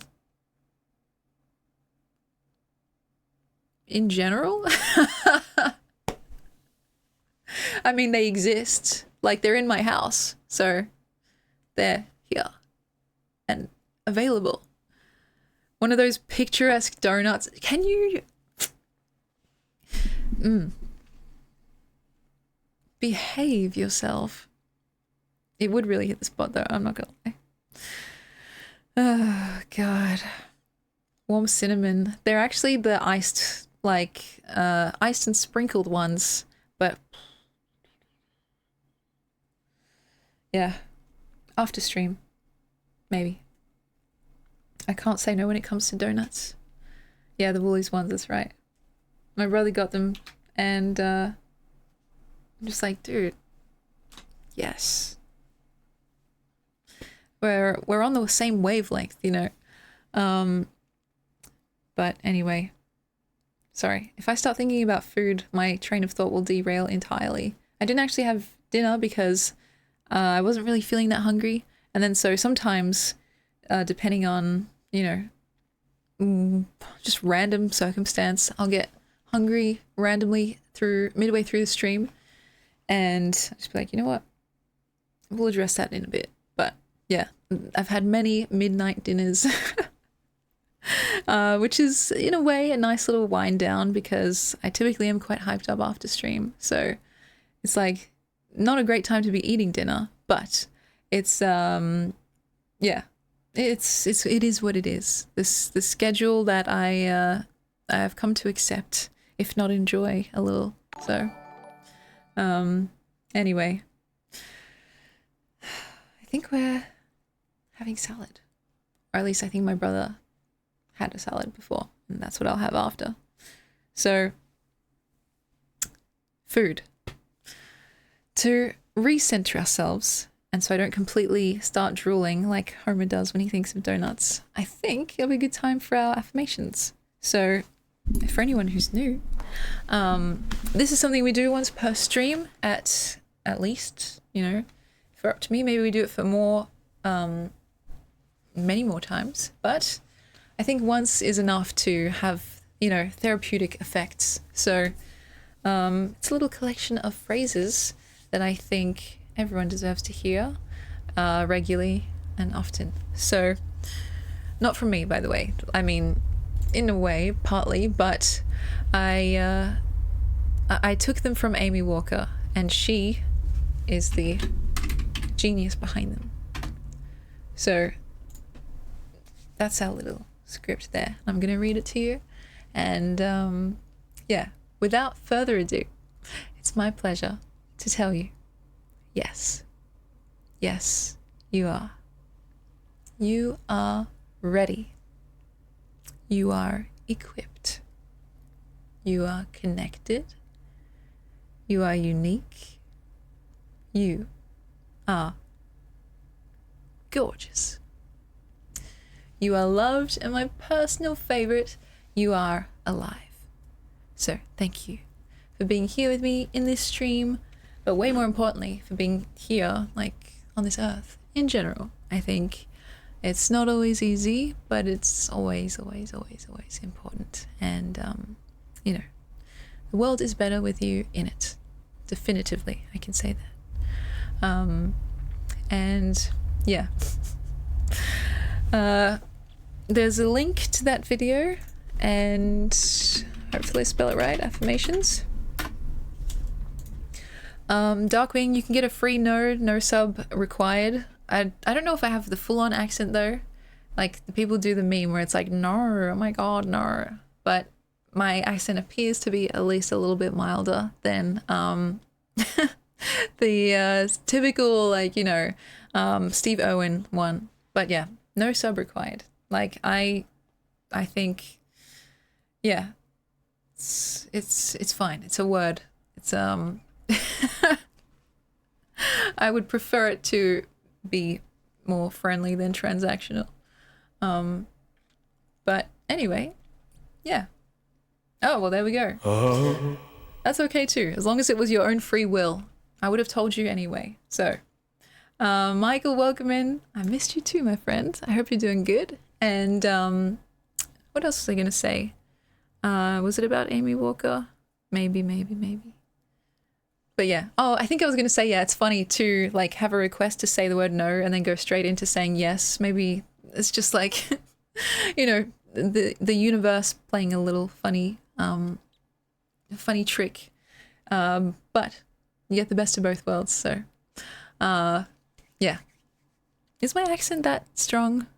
I don't think it is. But then again, everyone thinks that about their own, like, voice, right? The Americans who are like, I don't have an accent. I don't know what the hell you're talking about. And it's like, anyway, I think my accent's maybe a bit more, like, mixed, as in some people say it sounds a bit British, which, you know, I think hopefully I take that as a compliment. But it's not like something I try to do. Yeah, I know I have an accent. I just wonder about how severe it is. Because, like, yeah, it used to be a lot worse. Like, oh my god. Such a bogan, you know, when I was a kid. Yeah, it probably does depend on who you ask. It was only once I got to school and it got, like, kind of taught out of me, I suppose, or I just, like, heard people speaking and learned, learned to mellow it out, that it changed into what it is now. And I guess because I like to read and write and recite a lot of work, maybe there's some level of enunciation that also changes the vibe. But yeah, that's funny. I was very much a bumpkin when I was when I was, like, I don't know what even the age was, like, prep to, like, just prep, year 1 and maybe year 2. I was, like, full on bogan. When you're a little pumpkin, that's so cute. What the hell? Yeah, so there's home videos of myself, my sister, like playing outside in the backyard and being like, oh my god, like, can Kichi have a go now? It's like, I can't even recreate it. Like, I'm so far past that now, but it is quite endearing and like simultaneously cringy, but still. Yeah, I just think it's really funny. And my mom says it's because that she had that accent when she was like kind of, you know, when she was raising us. And then, yeah, once we went to school, then it kind of evened out. But she's not like, she was born here, but then lived in Greece for a long time and then came back. So it's almost like, yeah, she had her own accent that kind of changed the flavor a little bit. So very much Kath and Kim vibes, I'll say that for sure. Yeah, I think it's cute. But anyway, we do mostly chatting here, Darkwing. I do have games and I have played them, but I tend to just prefer chatting because, I don't know, you guys are more interesting to me than games usually. And yeah, it's almost like a lot of the time streaming for me is a live diary reading and creation, you know? Like, I'm not really planning to say what comes out. It just comes out. I don't have any notes, though probably should. And it's typically just my mood or what you guys inspire within me. So it's very valuable to me in that way. Like, I get to talk for hours at a time, like free therapy session. And yeah, I don't know if that ever gets boring for you guys. I think it would be fair if that were the case. But the cool thing about, like, you know, doing something so close to one's actual life is that you can see the progression or regression, hopefully not, but potentially over time. You know, like threads that I talked about, like, you know, a year ago might come back around. I'm like, oh, by the way, about this thing, guys, here's an update. And so I think that's kind of cool. You guys are watching me go through life in real time, and, you know, vice versa, though I can't see you guys. We have discussions that, you know, I hold on to and cherish. And Cody says, you haven't bored me yet. Good. I mean, I'm constantly trying to find that edge, you know. And yeah, I'm glad. I mean, I think it's fair. It would be fair, and I don't feel entitled to people's attention. So, you know, if it comes down to it, I'll be like, you know what, guys? All right, let's pivot to, I don't even know, not hot tub streaming, but something else. And I think that's also part of, like, evolving as a person and, you know, a creator, if I want to use that word. But for now, it's cool just to, like, talk to you guys about my day and hear about yours too. Cold tub, yeah, that could be interesting. Avatar, thank you so much for stopping by. I hope you have a wonderful, restful night. Yeah, Aussie in her 20s, 26, or as my sister says, pushing 30.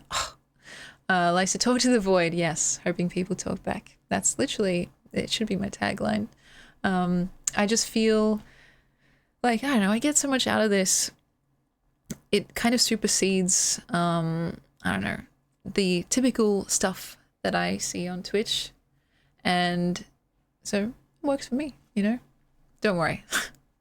A hot tub stream is not in our future unless it's Pat Thick in the tub and not me. Ooh, I'd watch that, actually. You have a very feminine voice. Thank you kindly.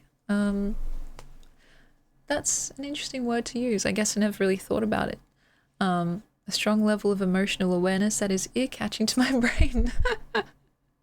Saturated in brain rot. Thank you. I appreciate that. And yes, please, Darkwing, share something about yourself. A foot spa for Pat Thick. I love it. Yes. I mean, he deserves to be pampered. He's a king, okay? Maybe I'll get my auntie to like crochet one. Even that could be really cute. Yeah, guys, that's actually really cool. And actually my auntie, by the way, she made this. That's why I'm talking about her. She's making a new one, and it's the one I've been asking for and begging and pleading for ages because he's a very special kind of Pat Thick. And I don't want to say too much because I don't want to spoil it, but once you guys see it, you'll know why I've been asking for so long. It's really funny and cool. But yeah. And by the way, if you guys want one of your own, they're on my website. But yeah. Ooh, my God. Is that real or am I tripping? Did we just hit 2,000 followers? Wait a minute. That can't be right. Fuck me, dead. Let me check. Oh.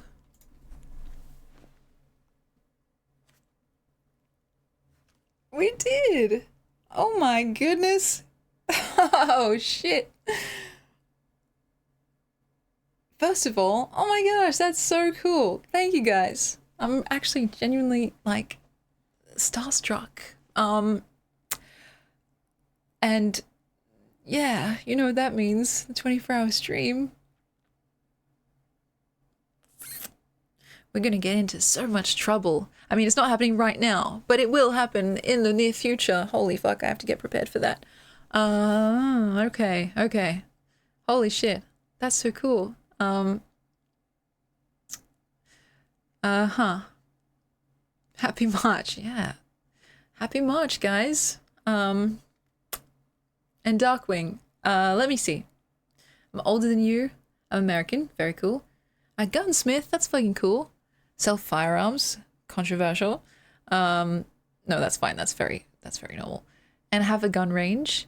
A lot of streamers block me for this fact. No, you're good. I mean, look, it's a thing that exists in the world. So, you know, you're welcome here. The criteria that I use for whether or not a person is welcome in this place is whether or not they're a cool, chill person. And yeah, you seem to be that so far. So don't stress. Yeah, it's actually very like it's very nice that this kind of group of people is very sweet. And yeah, good vibes, that's right. That's the thresholds. Do you have good vibes, you know? Thank you, Ben. I feel congratulated. And that's crazy work. I was talking about how close we were to it, but I didn't realize it would be this stream. I guess tonight is the night. It's prophetic in a way. But I was talking about this when I wrote that. But anyway, cool. Oh gosh.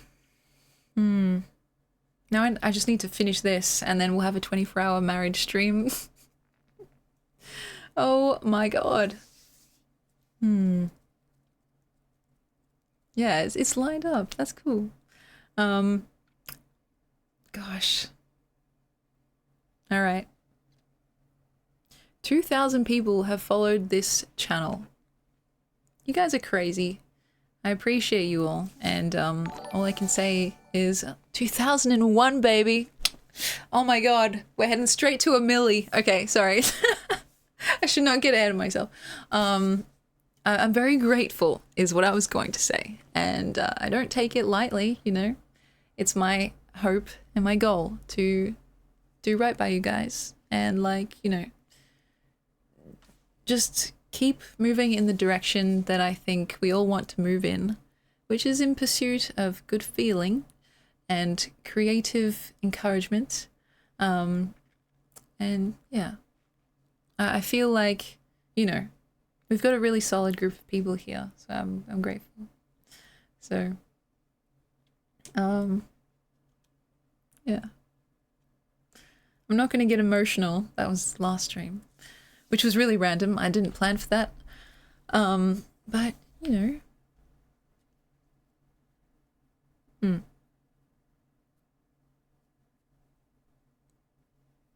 2000?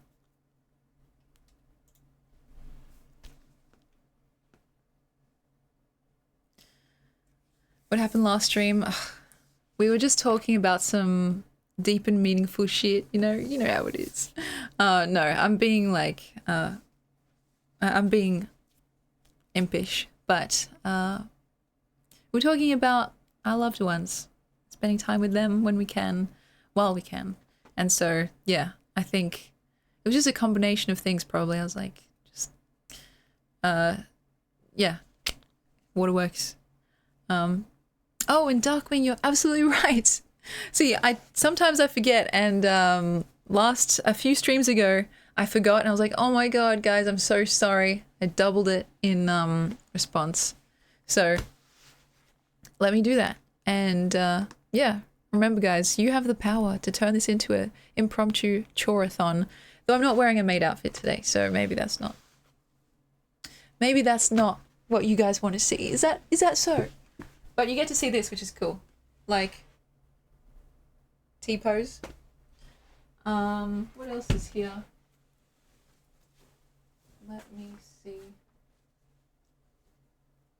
Wait.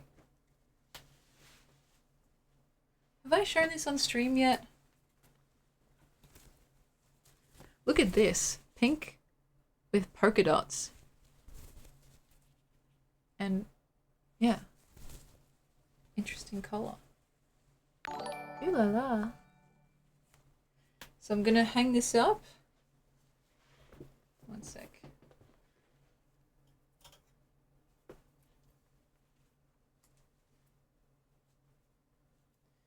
Wait, let me actually show you guys. The T-pose brought me back to the Titanic. Don't let go, Jack. Wait, what's the song? What's the song from Titanic, the iconic one? Also, can you guys believe I've never seen Titanic? Thank you for that, Darkwing. I appreciate that. Is it near, far, wherever you are? Oh, my heart will go on you. I don't even know the lyrics. Fuck. And my heart will go on. Let me see. Lyrics. I can't even sing this. I should not even dare to attempt Celine Dion songs because she's everything to me. I have had the urge to watch it, but I think because it's quite long and, you know, my auntie was trying to get me to watch it for so long that I was kind of just teasing her and saying, nah, I'm never going to watch it. And then I just like genuinely didn't watch it. Let's see. There's nothing I fear, and I know that my heart will go on. It's like a lower register than I think the actual song is. I literally only know that part, because I'm looking at the lyrics and I don't know how it's meant to go. But yeah, smooth operator. That's my usual wheelhouse. But yeah, I've seen like the pop iconography, the paint me like one of your French girls thing, and like the hand on the window. And yeah, it's true. Sometimes when someone tells me to do something, especially if they're like hyping it up, and especially if it's family, then I get a bit defiant, I suppose. And yeah, at first it was just a little tease, but then I'm just like, actually, I don't really want to watch it anyway. I think I've gotten everything that I can get out of that from just what I've seen in pop culture. Maybe I'll watch it one day. We'll see. But yeah, the classics. Oh my gosh, there's a lot of classics I've yet to see, but it's a process, you know. My friends keep dragging me to movies, and that's how I get my exposure. Or I drag them to movies, but the movie is usually Cat in the Hat or Lord of the Rings, most recently. So your aunt gave you Elvis, you can trust her with Titanic. That's a really good point, actually. And I have no doubt I'd probably really like it. Like, it's nothing to do with the supposed quality of the film. It's literally only the act of being asked.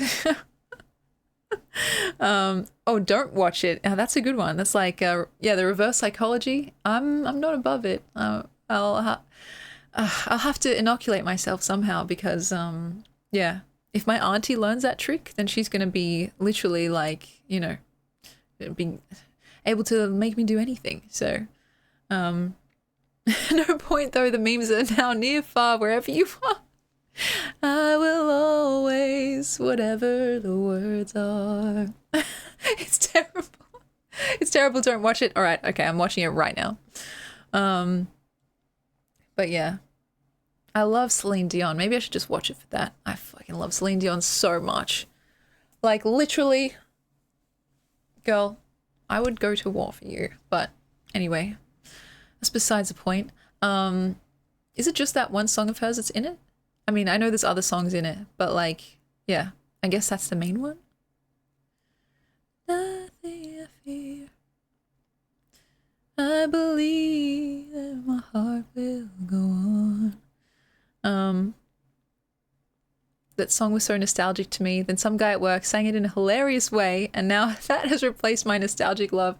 Like, did he change the lyrics or just sing it like hilariously? Like, my heart will go on. Like, I don't know how to even do that. Like yodel or something. Oh yeah, I also love Whitney Houston too. I love Whitney Houston. I mean, again, just an incredible vocalist that you just think, oh my God, I'm witnessing greatness here. And so, yeah, I can't even attempt Whitney because she is who she is. Now, I'm so curious as to how this coworker sang it. I wish I could recreate it for you.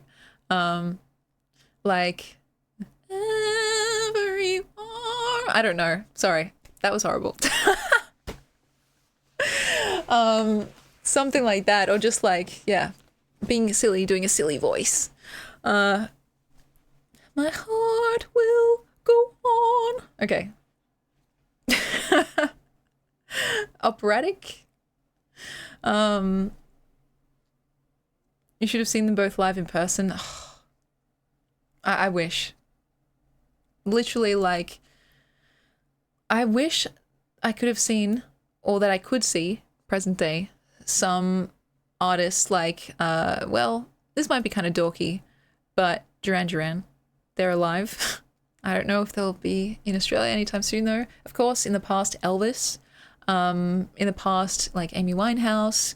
I don't know if Celine Dion is still singing, like, publicly. I know she's had some health issues, but Celine Dion as well.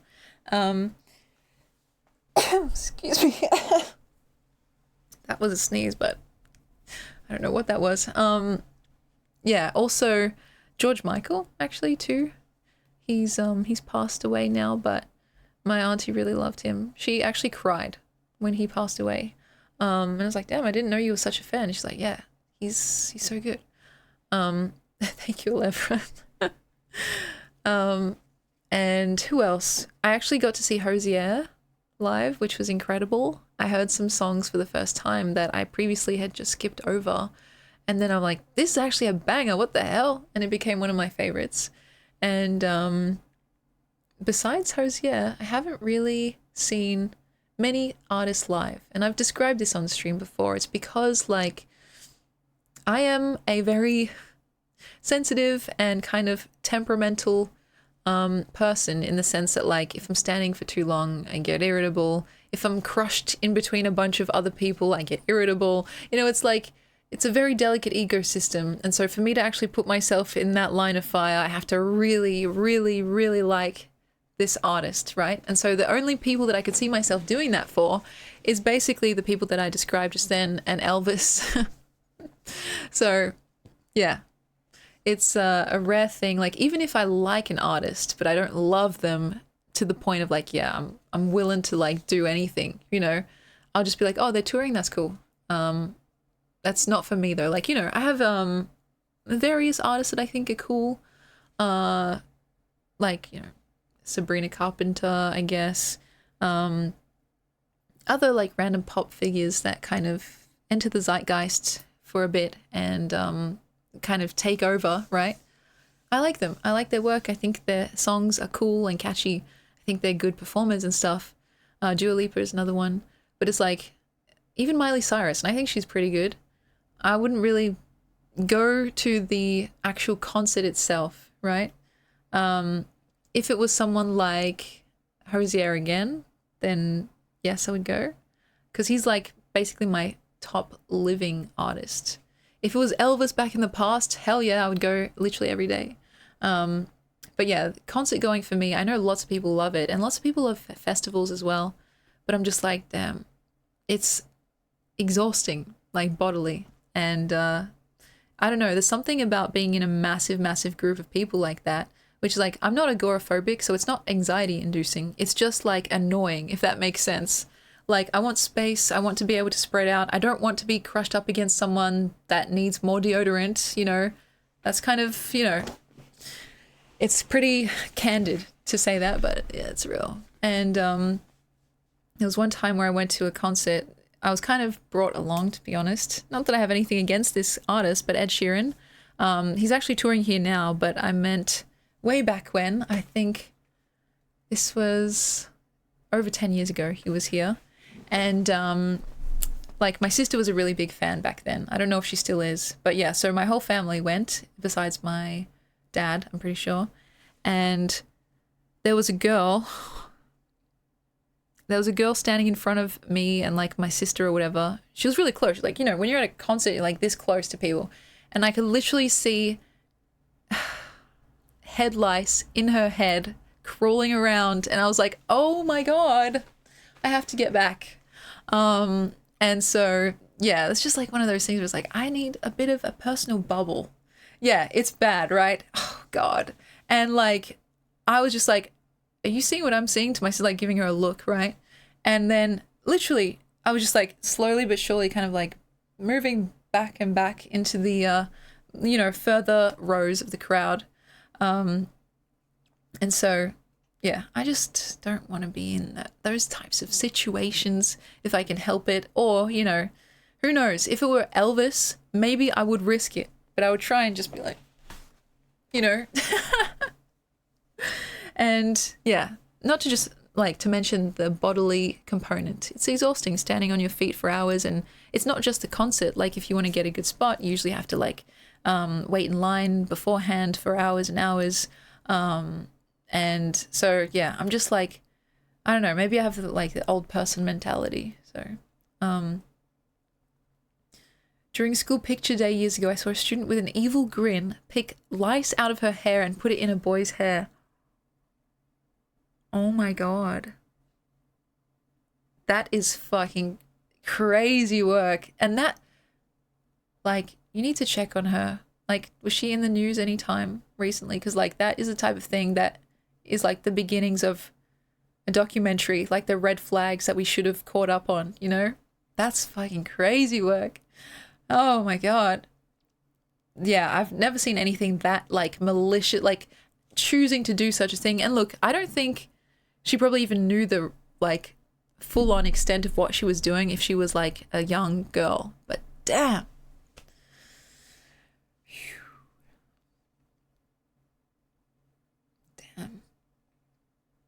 She was in high school? Oh, God, it just gets worse and worse. Oh, God. Yeah, no, check on her. If you don't remember her name, yeah, just... Oh, God, hope you don't see her face in any newspapers or something like that. And yeah, oh, by the way, Darkwing, I get what you mean, like, when you go to a concert, there's usually the choice between seats or, like, the ground. Sometimes it's called the pit. Even if there's no mosh pit activities. But like, I don't know, I'd want to be close enough to be able to enjoy myself, but also, yeah, still would have enough personal space. So it's kind of like a impossible demand. So I just up the threshold for willingness to suffer, essentially. But yeah, some artists are just worth it in my eyes. And Elvis would have been the main one, I think. I would have gone to his show as many times as possible. And I would have been one of the girls screaming and crying and throwing their panties on stage, I guess. Oh, anyway, you didn't hear that. But yeah, nowadays it's pretty like strict what's the word? Like, it's a high bar to meet it. So he would have said thank you very much. That's fucking hilarious. Don't make me do the Elvis voice. A little mama. You know what's funny? My brother actually does it very well. And he's literally, I've been begging him to watch the new movie with me, but he won't. So he watched the old one, the 2022 one with me. And then he said, but you said that you would play games with me if I watched it. And I was like, but I did play games with you. And he's like, yeah, but still. And I was like, okay, well, we get into a little argument. So your eyes remind me of Elvis. That's a beautiful thing to say. No, I can't even put like both our names in the same breath, but I take that as a very high compliment. Thank you. But yeah, Johnny Cash, I actually don't know that much about, interestingly enough. I know he was also a figure at the time. And in fact, I'm pretty sure the two of them like kind of did parodies of each other's work and they were generally kind of chummy. But yeah, my my knowledge about these certain cultural topics are pretty narrow but deep, hopefully. But yeah, I'm probably gonna watch it himself the same way he plays N++. That is fucking hilarious. And you might be right. Oh my God. Like literally, I'll just walk into the living room and he's watching the Elvis movie. I'm like, excuse you. And he'll be like, he'll just change the channel. Like, no, I was actually, I was watching it as a warm up. Like, you Elvis enjoyer. But yeah, guilty pleasures. No, okay, maybe I should listen to Johnny Cash more. Hurt, I know that one. So yeah, and thank me later. All right, it's high praise. That's so funny. Secret Elvis enjoyer. But yeah, my brother, he's very gracious because I do kind of sometimes tempt him by saying, hey, if you do this thing with me, then I'll do this thing with you. And hey, to my credit, I usually do the thing that I said, but I don't know if it fully ends up being even. I was like, yeah, can you watch the entire series of It's Always Sunny in Philadelphia and then we can play Breath of the Wild together? So yeah, it's it's a give and take. I guess I should let him like share his own opinion though, but yeah. And K-Dude, welcome in. Oh, you saw the recent Elvis movie? Yeah, so good. I've seen it 3 times now in 3 different cinemas and I need to stop, but I think my auntie wants to watch it again and I don't know how to tell her, like, maybe we should not. But she's obsessed and so, like, okay, well, why not? One more. But yeah, Elvis does have quite a few bangers and I like the way he croons, I like when he hiccups as well in his songs. Oh, baby, baby, baby, baby, baby. It's it's weird in an awesome way. Like people don't really do that much anymore. Maybe, Billy Joel, working too hard gives you a heart attack. It's like when someone does something unique and interesting and kind of a bit left of field with their voice in a song, I'm like, okay, I'm listening. And yes, it definitely would not take me much convincing to go and see the film again. I'm gonna be real. Like, if you guys were like, I mean, you should probably see it again, I'd be like, oh yeah, well, you're right, I guess. Like, yeah, twist my arm. But it's one of those things where I'm like, other people are gonna start thinking that, like, I don't know, I'm a stalker from beyond the grave. You know what I mean? Like, he's been gone now for a very long time, but still, his fandom lives on. So, we'll see. Twist my arm. Oh gosh, yeah, there's not much to stalk. It's true, but it's interesting. He's like very much still present in our pop culture, and I think that's a testament to his just his star power. Like most people, I think would have faded into total irrelevancy after this much time. But yes, definitely influential and equally as controversial, I would say. But hey, what can you do? There's more often than not, I feel like, yeah, people have their shit, you know. I don't claim to defend everything that he's done. But yeah, people in general are pretty controversial, that's true. Oh, and yeah, and Johnny Bravo, I think, was inspired by Elvis, right? Yeah. What did he say, like his iconic line when he's looking in the mirror? I can't remember, but it's like, he says something like, no, he doesn't say, would you do me, I'd do me. That's from fucking Silence of the Lambs. It's something along those lines where he's complimenting his own self. I think that's really funny. And yeah. What can I say? I hope you guys don't get too sick of me talking so much about Elvis, because I know I do it a lot. But oh yeah, that's it, Martinez. Hello 911. There's a handsome man in the mirror. Oh wait, cancel that. It's only me. Like, there's something kind of, it's so arrogant that it flips around back into being charming. And it's like, I don't know, some people can pull it off if they're just kind of guileless about it. Like, if they're just genuinely just living their best life and they are attractive and know it, it's just like, you know, fine. You can call yourself handsome in the mirror. I think more people should actually talk about themselves like that. And so, like, it's not a crime to recognize one's, you know, one's own beauty and other good qualities. So, hey guys, I heard you were talking about Elvis. I mean, it's a given around here. But I think it's like flared up because of the movie. So don't worry, guys. If you are in the camp of I could do with a bit less of this, I think the conversation will dry up, not fully extinguish, but it'll like kind of peter out soon. So I don't know much about him, but I heard he's popular. Definitely very popular. Yeah, you guys should be able to say that you look good and mean it and not feel judged for it. You know, sometimes people think, oh my gosh, you're so self-centered if you accept the fact that you're that you have any good qualities at all. But it's like, those aren't the people you want in your life. They're just trying to keep you down so they can feel taller themselves. And that's a very insidious type of personality. Here in Australia, we call it tall poppy syndrome. Like, when someone starts to grow too tall, as in they start to find success in whatever arena in life, others around them get a bit envious and want to cut them back down to size. And so, yes, of course, there is a difference between being confident and being arrogant. But I think, you know, if you're being genuinely confident, it should not be like something that other people are offended by, you know? Because there is enough love to go around. It's not a zero-sum game. If you're confident in yourself, that doesn't imply anything about anyone else. It just means that, you know, you're chill. You're chill with yourself, and I think that's what we need more of. So, yeah, there is a nice middle ground, I think.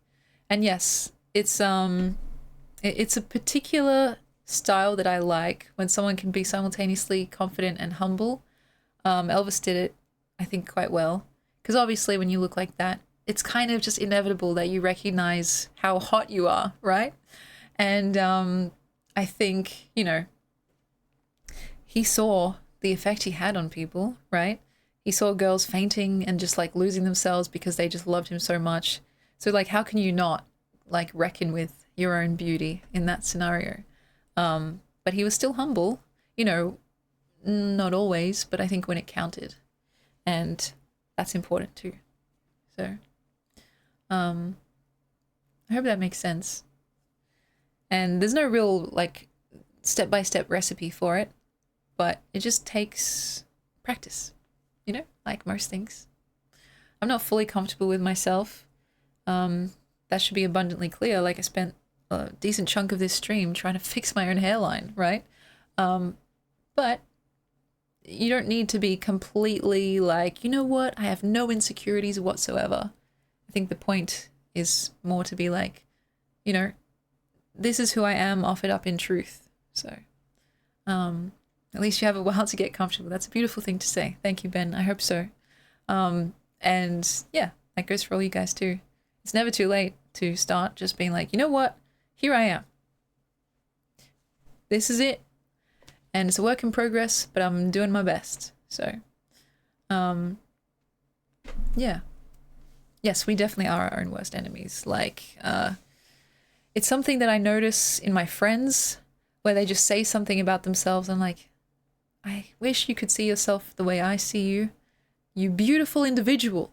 But then it's funny or maybe ironic because then I'll also turn to my own self with that same critical eye. And then it's just like, well, I should practice what I preach. And so, yeah. Yeah, this is what I am. Thank you, Alevra. That's the best I can do. I think it's a good way to put it, like, without judgment and implication, just presenting oneself and, yeah. Hopefully trying to just push that little voice in the back of your mind way, way, way to the back, hopefully so far back that it just pops out and never says anything ever again.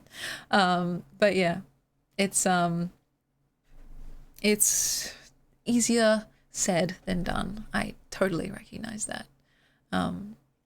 Outside of Elvis, what do I do for fun? Very funny. I like to read and write and sing and stream. I like to see my friends and family. I like to have my lazy days, definitely. I like sweet things, sweet food. I have a terrible sweet tooth that I'm still working on. And yeah, I mean, I could go on, but I like to read like mostly poetry. Right now I'm reading this, Dante's Inferno, or rather the Divine Comedy, so all 3 books, and translated by Clive James, so not in the original ancient Italian, unfortunately. I wish I could. But yeah, I feel like I have pretty like open-minded tastes when it comes to books and stuff. If a friend recommends it to me, like a book, I don't really mind what the actual genre is. The thing that I care most about is their recommendation because I trust that they know me well enough to pick something that I'll like. And so yeah. Was it really in Latin? I thought it was in ancient Sicilian, but I could be wrong. But yeah. Clive James, yeah. It's really good. I love it. And we did do our affirmations, guys, but hey, we can do it again. You guys want affirmations again? She loves Elvis while I love her. That's very sweet. She loves me not. She loves me. That's an Elvis song. She loves me not. She loves me, she loves me, she loves me. Yeah, this is my favorite book ever, and I haven't even finished it. So it's like the kind of book you have to experience on your own to get the hype. Because by the way, this is something that I kind of picked up on a whim. Before I started it, I read the introduction, and they were literally hyping it up so much. They were like saying, oh, this book is so good. It's like really amazing. And like all books after it are just in some way influenced by it. And I was like, all right, okay, yeah, I'm sure. That's what everyone says in the introduction. They're trying to build up the, the suspense. And obviously they want to, yeah, like show their love and appreciation for a book that means a lot to them. And then I read like the first little chapter. They're called cantos. And I was like, oh, fuck, they actually were being real. And I was like, I was fully kind of coming in, not really believing the hype necessarily. But then I was like, okay, you got me. You got me. And so I love it. And I haven't finished it yet, but I want to, should I read some to you guys now? Would you like that? It's not an easy read. I'm going to say that. Like this, I feel like is perfect for me at this point in time. Because I've reached a point in my life where I've studied the poetry, like I have kind of all the different roads in my life have converged right here for me to enjoy this maximally, right? But someone with a different background, different interests, etc., might not have like the same like kind of precursory knowledge, right? But hopefully without all that stuff, you can still enjoy it just for the sheer momentum and rhythm of the actual translation, because this is actually in lines of 4 as opposed to lines of 3, which is the original. And I'll read to you the first canto, which goes for 1, 2, 3, 4, 5, 6 pages. That should be fine, okay? And so forgive me if I miss anything in the chat. I'm just going to read it straight through, and then we can maybe talk about it. But you guys can, of course, feel free to keep chatting, okay? This is the very beginning, so we can all start on the same page, literally. So, at the midpoint of the path through life, I found myself lost in a wood so dark the way ahead was blotted out. The keening sound I still make shows how hard it is to say how harsh and bitter that place felt to me. Merely to think of it renews the fear, so bad that death by only a degree could possibly be worse. As you shall hear, it led to good things too, eventually. But there and then I saw no sign of those, and can't even say now how I had come to be there, stunned and following my nose, away from the straight path. And then, still numb from pressure on the heart, still in a daze, I stumbled on the threshold of a hill where trees no longer grew. Lifting my gaze, I saw its shoulders edged with overspill from our sure guide, the sun, whose soothing rays at least a little melted what that night of dread had done to harden my heart's lake. And like someone who crawls half dead with fright out of the sea and breathes and turns to take a long look at the water, so my soul, still thinking of escape from the dark wood I had escaped, looked back to see it whole. The force fields no one ever has withstood, and stayed alive I rested for a while, and then resumed along the empty slope. My journey, in the standard crofter's style, weight on the lower foot. Harder to cope when things got steeper, and a mountain cat with party-coloured pelt light on its feet in a trice was in my face and stayed like that, barring my way, encouraging retreat. 3 beasts, was this the leopard lechery, were said to block the penitential climb for sinners and for all society. And here was one sticking to me like lime. Not only did it hamper me, it made me think of turning back. Now was the time morning begins. The sun, fully displayed at last, began its climb, but not alone. The stars composing Aries, sign of spring, were with it now, nor left it on its own, when the first love made every lovely thing the world can boast. A thought to give me heart, that I might counter in this gentle hour of a sweet season the obstructive art, pretty to see but frightful in its power, of that cat with the coloured coat. But wait, if fear had waned, still there was fear enough to bring on pride, the lion in full spate, head high, hot breath to make the air look rough, as rocks in summer seemed to agitate the atmosphere above them without cease, so rabid was its hunger.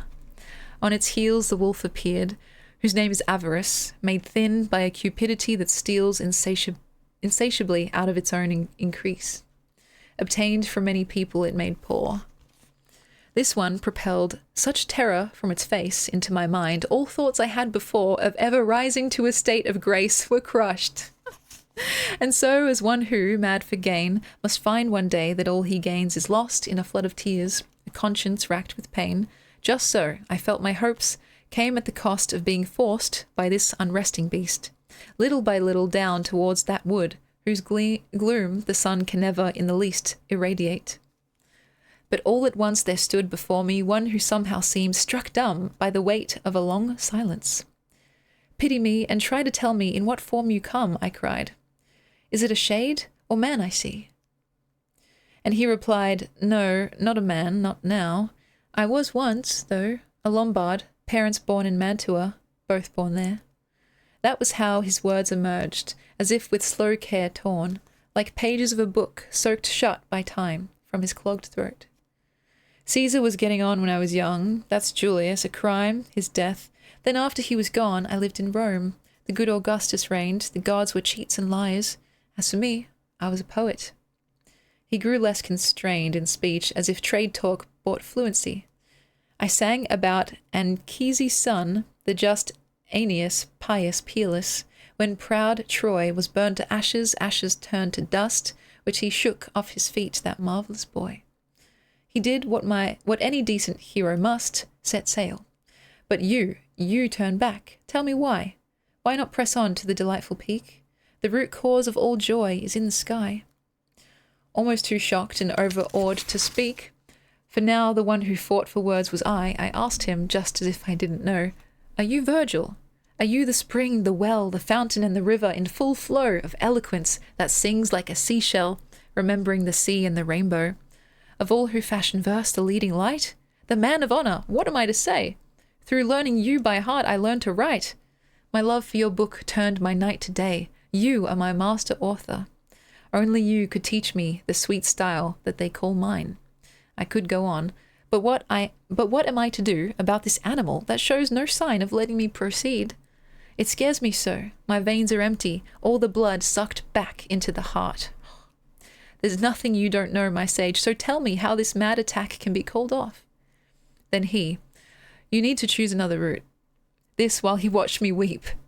This way, there's no way out. You're bound to lose, bound by the spell of this beast, pledged to keep you crying, you or anyone who tries to get by. In a bad mood, it can kill, and it's never in a good mood. See those eyes? So great a hunger nothing can fulfill. It eats, it wants more, like the many men infected by its bite. Its catalogue of victories will be finished only when another dog arrives, the hunting dog, the Veltro. As for now, it's hard to see, even his outline through the glowing fog of the future, but be assured by me, the Veltro will make this thing die of shame for wanting to eat wealth and real estate. The Veltro's diet will be bigger game. Love, wisdom, virtue. It will operate in humble country, eat the humble bread of that sad Italy where Trojans fought. Our local tribes, the Latium beachhead, the brave Princess Camilla there was brought to death in battle, and Prince Turnus too, killed by Aeneas, of whose Trojan friends, Euryalus and Nisus died. The new great dog will harry this one to the ends of that scorched earth and so back down to hell, from which, by envious Lucifer, it was first sent forth. But by now I've pondered well the path adapted best to serve your cause, so let me be your guide. I'll take you through the timeless breaker's yard, where you will hear the death cries of the damned who die anew each day, though dead already in the year. No dated stones remain to give a clue. The earliest sinners died when time began. And you'll see in the next eternal zone, though so content with purging fire, they fan the flames around them, thankful to atone, hopeful of being raised to join the blessed. If you would join them too, we'll reach a stage where only someone else shows you the rest. Someone more worthy, though of tender age beside me. I can't tell you her name yet, but what I can say is, the Emperor who reigns on high vows he will never let a non-believer, though I lived before belief was possible, see where he sits in judgment and in joy with the elect. Sad and afraid but gathering my wits, "Poet," I said, "I ask you to effect, in the name of that God you will never see, an exit for me from this place of grief, and then an entry to where I would be, beyond the purging flames of which you tell, in sight of Peter's gate through that relief, demands for prelude that I go through hell." And then he moved, and then I moved as well. Come on, man, like, what the fuck? There's so many amazing turns of phrase, and yes, it is a very, translator-heavy version. Now, I do think every translation is different in its own way, right? Clive James definitely took his own approach and was kind of seen as like, what's the word when it's like, you either hate it or love it. I think some people he changed it too much because he also added in stuff to help with comprehension, as in the people and where they're from, because in the original, it's assumed knowledge, and in the recent translations, it's usually footnotes that take up half a page. So this book has no footnotes. You might see, it's all just written out in poetry. And actually reading it again was interesting because I picked up stuff that I didn't notice the first time. And so, yeah, it's just I don't know, those turns of phrase, the stuff about being so scared that all your blood rushes back into your heart instead of being pumped out. You know what I mean? It's it's so good. And look, I can't attest to how faithful it is to the original, but I think there's still something to be gained. It's like seeing different sides of a a beautiful gem. It's very prismatic, and so yes, I know it's not going to be for everyone, but damn, the way it just comes out of the mouth so smoothly is something I can appreciate in terms of like the poetics and the, I don't know, just the, I think I used the word momentum before. It sometimes feels like it takes on a rhythm of its own that, you know, you just become the vessel. And yeah, if you guys are curious, you should, like, I don't know if there's a version online, but you should check it out. And I think, yeah, the actual story itself, no matter which version you look at, is like, it's incredible. Like, it's funny how it's a bit like a self-insert fanfic, because Virgil was a real guy, and Dante, the writer of this book, is like the main character, and he basically gets like chaperoned through this journey by his favorite poet, and like all the people that he didn't like in real life were basically put in as characters that are like being tormented in hell for all eternity. And so, and yeah, Martinez, that's such a beautiful way to put that. It might not be for everyone, but it could be everything for somebody. It's very true. And this is where I'm up to. I just have not begun the third book, but I just, yeah, I'm savoring it. So, I've drawn myself as pious and used burning in hell. Yeah, exactly. It's very much Dante fanfic, and honestly, the relationship between Dante and Virgil, as the book or the books progress, is beautiful. It's so endearing, and like they start off kind of like, you know, lukewarm towards each other, I guess, or just like, you know, Virgil is doing a task that he's been given, so it's kind of more like obligation based. But as they keep going, like they get closer and closer, and like, you know, they start calling each other like, you know, my son, and like stuff like that. And it's like, oh my god, it's just, you know, yeah, it's very endearing. And so yeah, by the way, it's like, it's totally fictional. I mean, depends on your own beliefs, but it's basically just like one guy had some thoughts, put people that he knew into it, and was like, you know what? Yeah, I'm going to publish this, and it's going to be really popular, and people will be looking at it like, you know, years and years and years later. So,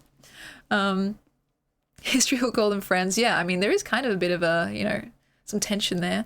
But then, you know, we meet a different character who, I'm not going to get into it in case anyone wants to read it. But you see he's like completely taken by this character. And some of the phrasing, I've actually paused like mid-read and just been like, oh my God, what the hell? Just a beautiful way to phrase such a thing, to the point where like, it's like, of course it's been described like that. I couldn't imagine it any other way. And the work itself starts to feel almost like inevitable. That's maybe not the exact right word, but it's just like it exists in such a way that completely justifies its own existence. Melody's welcome in. And look, if I had read this back in high school, at the days of when I was just like rapidly writing fanfic about anything that interested me, yes, Dante Virgil would definitely be one of those. And who knows, maybe I'll still write it today. Like, in this day and age, the world needs more of it.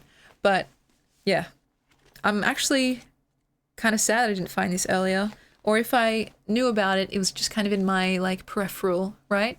Because, yeah, I thought I kind of knew what to expect. It's like, oh, yeah, the conception of hell as having different layers. Like, he literally came up with that.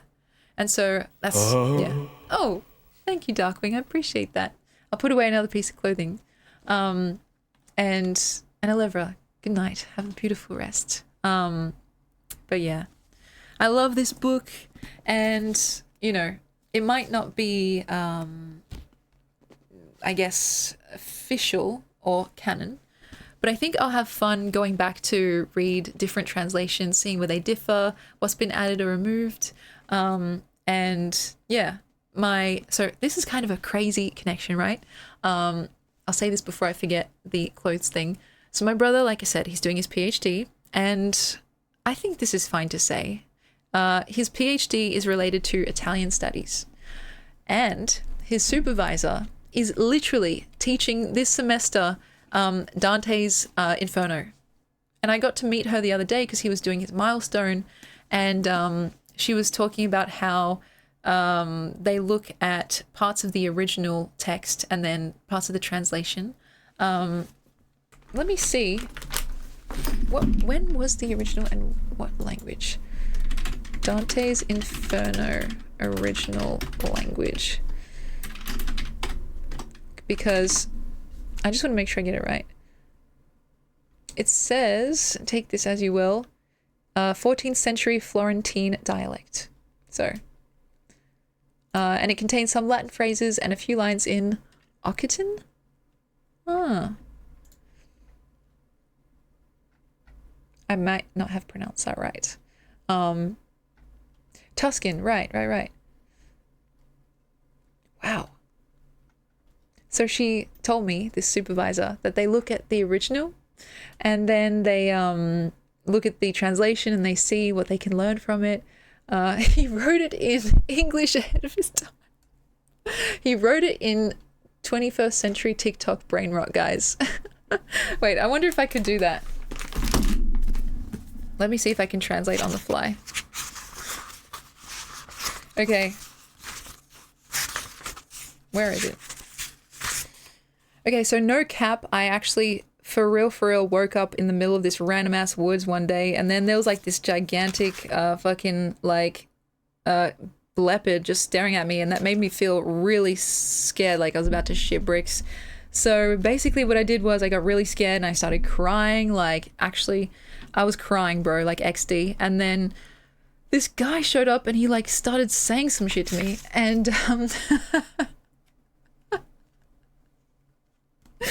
and then he turned out to be this guy that I was for real crushing over. Like his name's Virgil and he's like my idol. Like seriously, I was beside myself.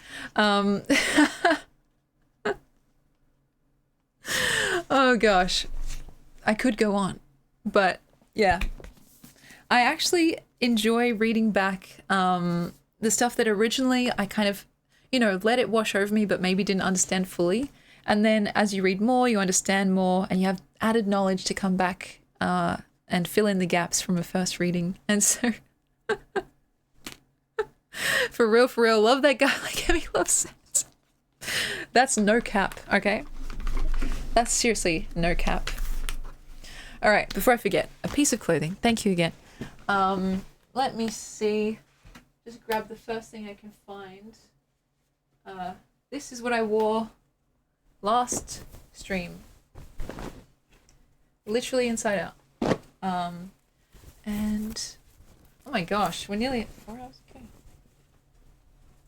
And so I'll probably start looking for someone to raid into. If you guys have any raid recs, let me know. Yeah. And if you guys enjoyed that reading, you don't have to pretend. Tell me the truth. We could maybe do it more often. And we can go sequentially through each of the little chapters. And here we go. Wow. Chore complete. Thank you. I'll put it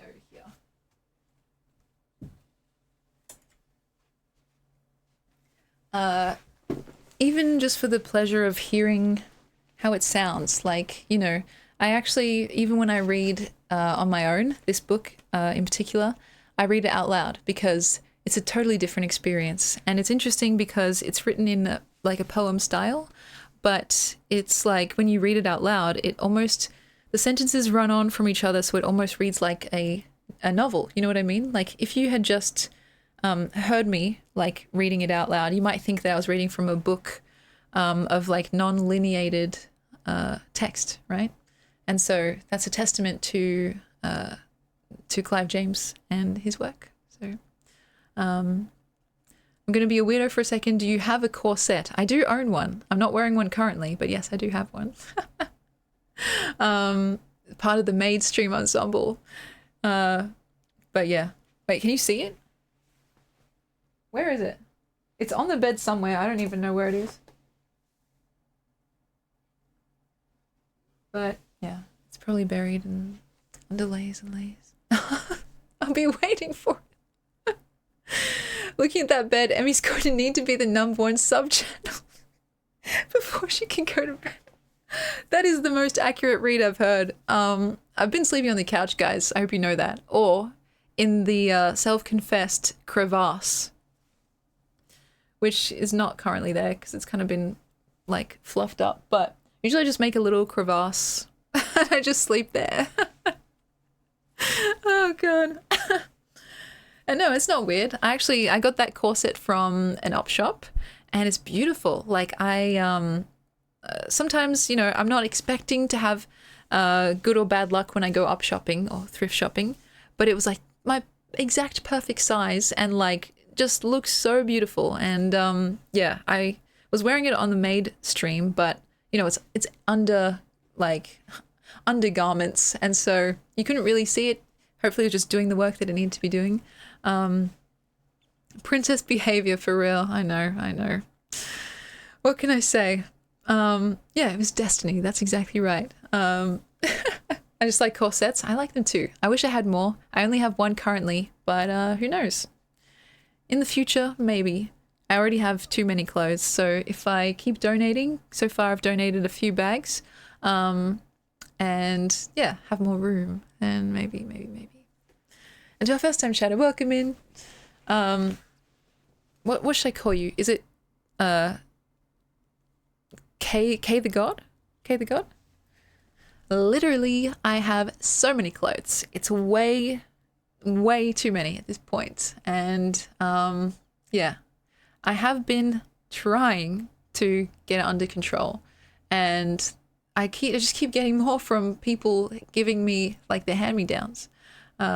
Make a wish list. Oh, stop it. Well, don't tempt me. Yeah. I should be grateful though. I already have so much stuff, like so many costumes in particular, and yeah. As much as we joke about the maid stream, I actually had fun. Like, I'm not against dressing up in fun, sometimes even kind of flirtatious or, dare I say, sexy ways. Because like, I'm literally a 26-year-old like young lady. Of course I like being like considered, you know, nice to look at. I mean, who doesn't, right? And so it's not really ever been an issue, right? People's reactions or the compliments, the you know, very sweet things that people say. I just wanted to do it in a way that felt like it was actually maybe productive as well, right?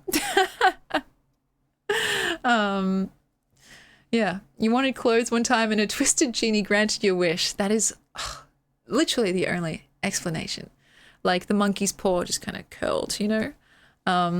And yeah, I will literally buy you corsets, please. It's very, very generous, but I could not ask for that. And so, yeah, I just feel like, you know, who's to say? Maid streams in the future or different outfits. I mean, the thing is, this is why the outfit challenge that we're doing is so important to me, because eventually, hopefully, we're going to get through every single piece of clothing, you know? And that means that you guys will see all the, you know, sometimes a little bit sexy outfits that I have. And it can just be something that we're cool about, you know? Can we be cool about that? But yeah. And to our first time chatters, welcome in. Honestly, we're going to be raiding out soon, so forgive me. But Ben, behave yourself. That's crazy work. Emmy's sexiest part of her is her brain. Thank you, Cody. And see, actually, I should mention, by the way, I think I may have said this last time, but literally during the maid stream, I gave you guys free reign to be as objectifying as possible, right? I was literally like, I was asking you guys, I was like, okay, so, you know, I can't remember exactly what I said, but it was kind of like something along the lines of like, so what do you think of the outfit? In a way that was like inviting you guys to be, you know, a bit more thirsty than usual. And you were literally so well behaved. I was like, fuck. Well, my community is actually passed the vibe check for one, but is like so well behaved. And we'll try harder next time. Okay, so, and then literally is like a 1-2 punch that as soon as I put on the goofiest jester outfit, the hat and the collar, that's when you guys started thirsting. Of course, right? Like, oh my God, Emmy, that hat is just doing stuff to me. And it's like, I honestly could not have asked for a better community. And so it's beautiful that on this stream we hit 2,000 followers, because I just want to say I adore you guys, you know? And there aren't words strong enough for me to actually use them and feel like it approaches the feeling. And that's crazy because, you know, I've been around words for a long time, and I feel like it should be easier, but it's kind of hard to explain. I feel deeply for you guys, and I know every single fucking person online says the same thing, but you know, I mean it more than them. I mean, like, I appreciate the conversations that we have here, and I think about you guys in my time away. Like, the conversations that we have, like, make me grow as a person, and if that's not friendship, I don't know what it is, you know? Like, it's very meaningful to me, and I mean it no cap. I'm keeping it 100, guys. So, yeah, I want you to know that, and I guess officially the 24-hour stream will be incoming, but I don't know when exactly. Let's say it's pending, and I have to also come up with some new milestones so we can like continue this track to 3,000, and then I guess 1 million. So, you know, this is a true story. Every time my auntie calls me, she says, "Have you hit 1 million yet?" And I'm like, very close, very, very close. And so, yeah, I thought you were in it for the clout, and you know, and yeah, that was, by the way, I'm really just in it for the clout. So no, I love you guys, and I just want you to hopefully get as much enjoyment that, like, from this, I guess, this relationship, this connection, this channel, as I do. You know, like, maybe it's parasocial, but it goes both ways. Very similar to how Germa is, like, parasocial with his audience. I feel like, yeah, it goes both ways. So maybe at that point it's just social, but yeah, anyway, let's find someone to raid into. I think the ads are going to start, so I don't want you guys to have to watch ads. No raid Rex is cool, and I'll just find someone then. As for a spoonerism, oh boy, we can talk about that next time. I think you'll like them. It's very fun. As for who's live, I don't even know. Let's see. Ilu. Literally not very many, actually. Let's say hi to Ilu. I mean, we saw him recently too, but that's fine. He's a cool cat. A beautiful soul. And also Australian. So hopefully that worked. Oh shit. Sorry, Darkwing. We'll have to do it next time. But I'll give you a quick one. Before we are forced to raid out, is basically when you swap letters around. So your name would still be Darkwing Duck, but Cody Cameron would still be Cody Cameron. Mjolnir Melodies would still be that. What the hell, guys? Benaga Benjin would still be that. Mind of Martinez would still be that. I'm scrolling, guys, and you have unspoonerizable names. Yeah, so C Locket would be Lee Socket. That's hilarious. So let's see. What else can I do? Emmy Cherry would be Chemi Airy, and Dante's Inferno would be Auntie's Dinferno. So yeah, it's a fun little exercise that I like to do.